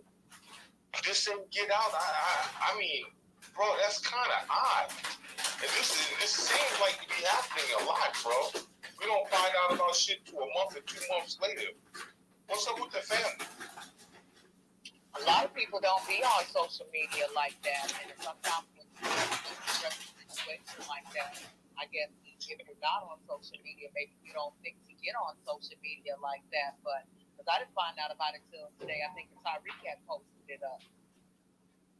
Yeah, that's when I found out about it. But I'm just like, I don't know. Look, I'm really sorry. I feel for little Shorty and his family, but it's just like, look, I've been sitting there speaking to y'all for months now. I know y'all is not about to let no shit like that happen to your family. Y'all keep your mouth shut. I don't get that. I really don't. Right. Well, just to like to that, some people just have a different way of grieving. Like Sister Trouble kind of emulated too. You know what I mean? I got a cousin that's kind of going through that right now. Almost lost a boyfriend, lost a baby daddy on Christmas Eve just recently. Excuse me. And my aunt in the hospital right now on life support, so her organs shutting down. You know what I'm saying? And it's my cousin, my cousin, first blood, my father's brother's daughter. You know what I'm saying? So yeah, she, the family calling her to come up. She don't want to hear it right now. She can't deal with it. You know what I'm saying? How much more can a motherfucker take? You know what I'm saying, bro? But I don't know. I really don't understand how, bro. I swear to God, I think these people be picking the right people to fuck with. Excuse my language. I don't know how any other way to put that, because I don't see anybody doing something like that to my child, and you still walk around like it's good. Right. I was gonna ask y'all just a story about the guy named Joel Guy Jr.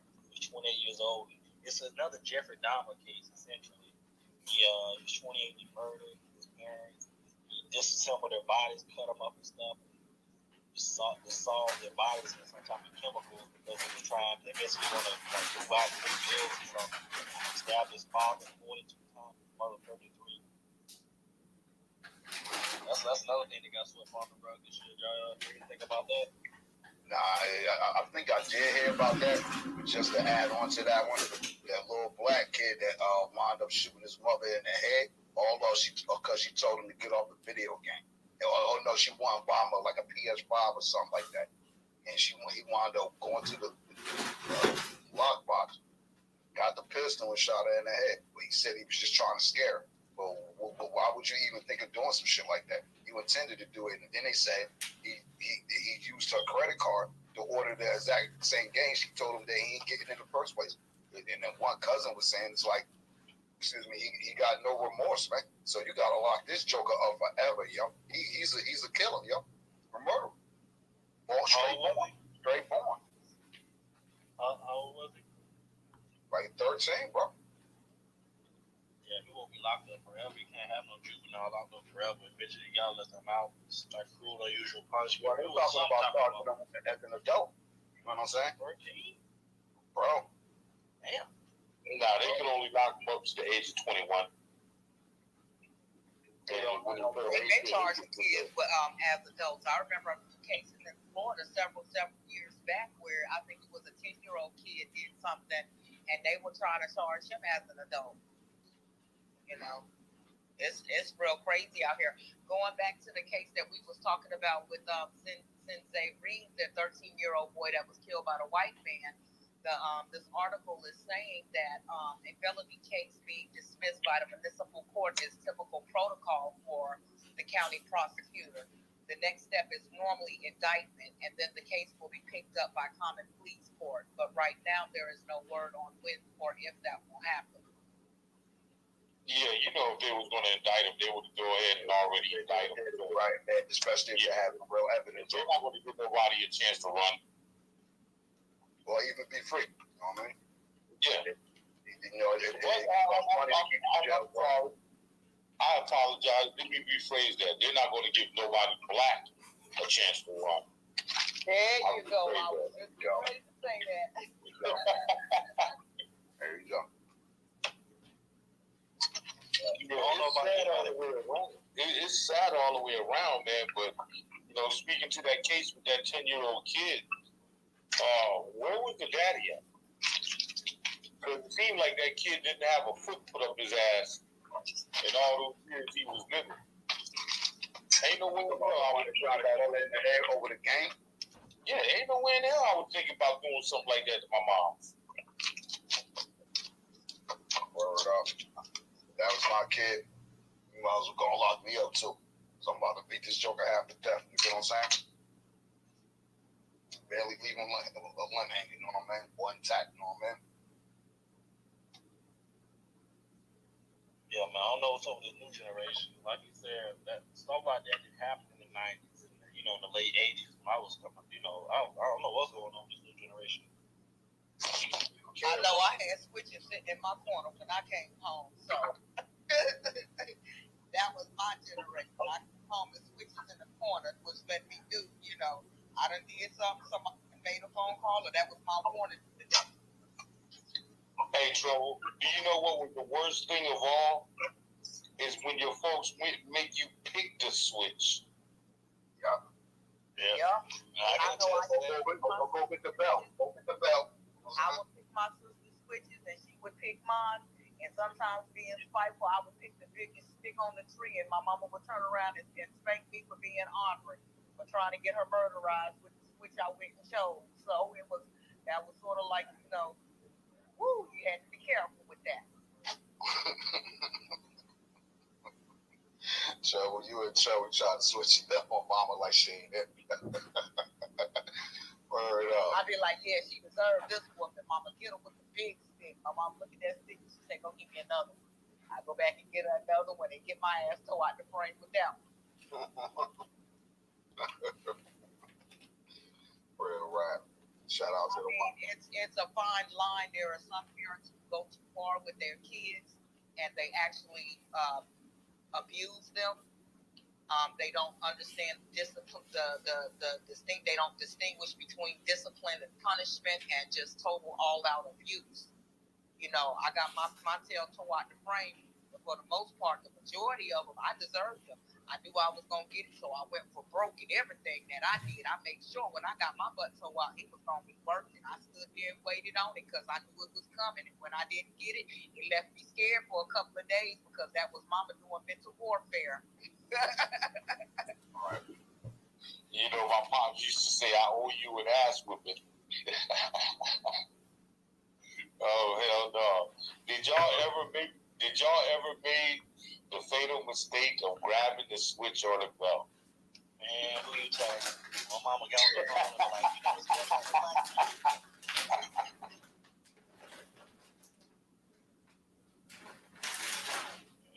Oh yeah. Nah, here's the real infamous one though, Chase. Oh, keep crying. I'll give you something to cry about. Better shut it up. Pop, pop, pop. You trying to be quiet. Like,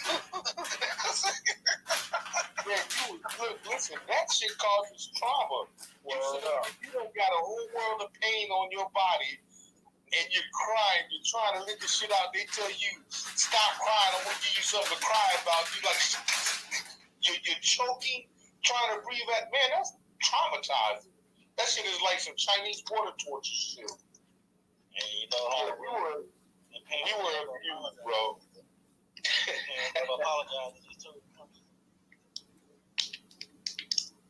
My mama used to be like a ninja. She'd have a switch in both hands. I grabbed one and she got the other one. Swap, swap, swap, let it go. That's why my kids is lucky. They don't get whoopings and stuff like that because I got my ass tore up enough for all four of them. You know, we have a lot of conversations with these boys and remind them they used to get a little bit of a special here and there when they would just get too out of hand and, you know, wasn't doing exactly what they were supposed to. But, you know, past a certain point in time, these boys, they never really experienced what we experienced. You know, we tried to go a different route with them. You know, my mother, she did a lot of talking too, but there was just some days where talking wasn't working. Right. Nah, the talking was working. It was just your brain wasn't working. You wasn't taking heat. So that talking was working. And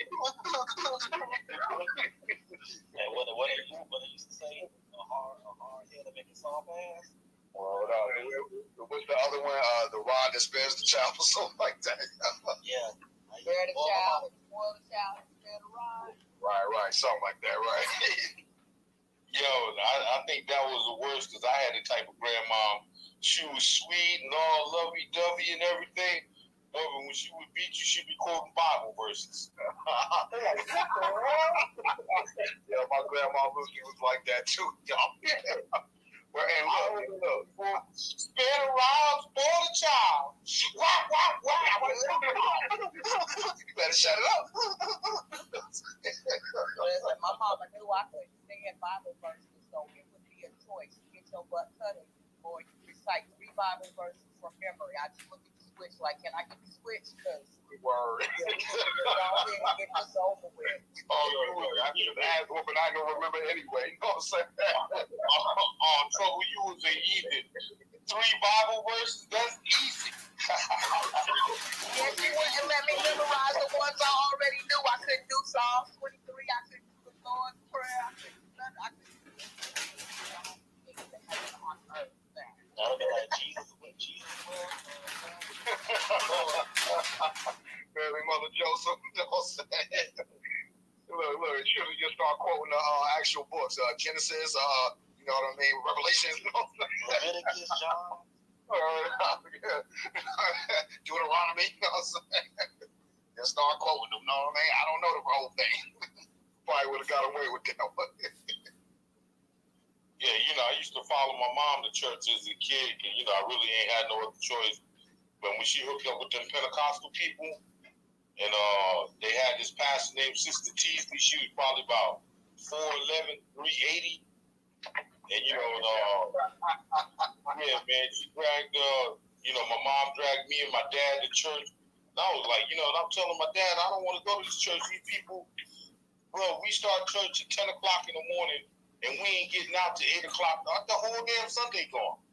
It's dark and everything by the time we get home, man. And I was like, Sister Teasley, these people, they call it catching the Holy Ghost. They start shivering and convulsing like they having a damn seizure or something. She brought her big ass and got in between the pew because, my pops was a big, tall, handsome, black American man and everything. And, they looking at my itty-bitty mom and I don't know what it was, but she got the Holy Ghost and decided to bring her ass in the pew. That big ass woman stepped on my feet, bro, and I said, "Oh shit!" And everybody stopped shivering and shaking. Right, the tambourine stopped playing. Everybody stopped. My dad said, "He got the Holy Ghost, y'all," and started clapping. They started singing back up and shit. After that, I was done with church. I was getting beat or whatever. I wasn't going to church no damn more. Damn Holy Ghost. Okay. I was talking with my coworker the other day, man. Black, no matter what you represent, we all had that same experience. We were talking about how, when you go to church, you know better than sit on that first row. That is reserved for the mother of the church. Yeah, that is reserved for the mother of the church. Or if you get baptized, it's kind of like a special treat. They let you, sit up there. But if you ain't the mother of the church and get baptized, you're still on that front row on that fourth Sunday. You already know they about to have them that Welch's juice and them crackers. Sunday school, you better make sure you're there. At church, like I said, church gonna be all day. Man, I went to church 3 times a week. Sunday for Sunday school and church, Wednesday for Bible study, and Saturdays was choir rehearsal. My mama had me in church so much, I think that's why I'm going no more now. She done burnt me out. Wow. I'd like to counter that, Ray. I spent many a Sunday sitting on that first pew. I mean, of course, I got kicked out of Bible class, and that's why. But I'm just saying, many a days on that first pew. And they would. That was one thing. That was like an unwritten rule in my church. You not sit on that front row. That is reserved for the mother of the church. You got to put in decades to be able to sit on that chair. I used to get kicked out of Bible class for asking questions they didn't want to answer. Oh yeah. Yeah, you go right out there with the grown folks and sit down on that first pew. I made the mistake of going to sleep, sitting there a couple of times, and woke up to get peaked. I had a situation kind of like that myself. I like, how you gonna get mad at me? I'm a kid and I'm asking questions because we were talking about the Bible and all that stuff. And I asked, I was like, so who created God? Like, I'm just asking just general. I don't know, and I'm expecting you as an adult to be able to tell me. And the deacon, he got nerve to be getting mad at me. He gonna tell my mom I'm being a heathen. I was like, man, what the fuck?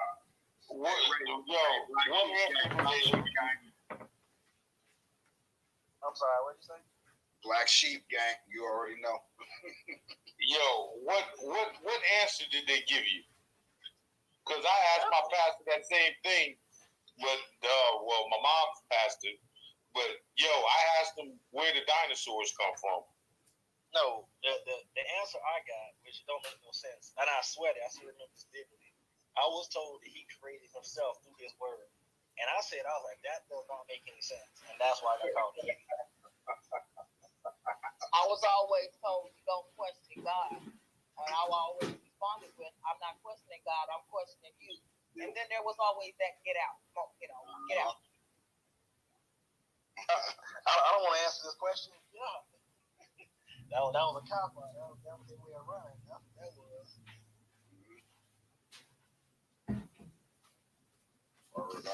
Because children were supposed to be seen and they weren't supposed to be heard, and they damn sure wasn't supposed to have a certain type of intellect about them to where they could ask you a question that made you dig a little bit deeper until some of that foolishness that you was trying to teach us. So anytime you questioned them and you made them think and they didn't know the answer, to your question. In my church, anyhow, I went to Shiloh Baptist, and there was another Baptist church. I forgot the name of that one, but the answer was always you don't question God. And so to me that was a non-question. That was a non-answer to me. And so I was persistent about getting the answer. I mean, I was a little smart about child, but at the same time, I wanted the answer.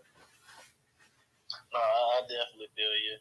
Because I'd always question, like, why is Jesus? How could his birthday be in December? And they said there was sheep out there in the pastures, and obviously it's too cold in Palestine, for something like that to happen. So just using logic, I think he had to be born, sometime in like summer months or maybe like September or something. But I never get any type of real answer. Me just asking myself these questions, that's what helped me just walk away. I said, you know what? If I can't ask questions, I don't want to be a part of it because I need to have an understanding here. If I'm going to follow something, I'm just not going to just blindly follow anything. It doesn't make any sense. And then I started learning about, how the winter solstice, it lines up with the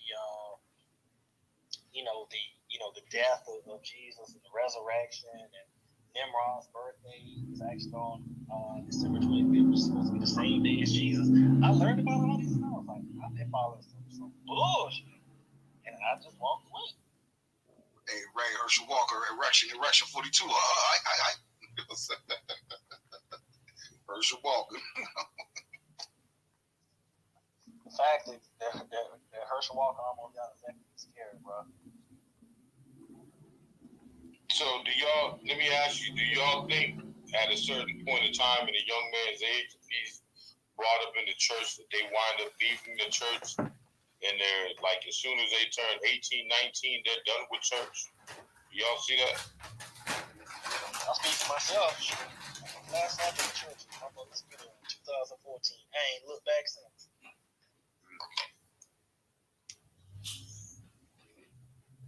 I don't know about a young man, but I came out at 12 when my mom said, my sentence would be on me after 12, and I had to get baptized. Once the day I got baptized, which I felt like the preacher tried to drown me, was the day I came out. And the only other time I went back was, when I briefly lived with my aunt. She had this rule about, you live in her house, you got to go to church. But I quickly found a third shift job to work, so that just lasted a couple of weeks.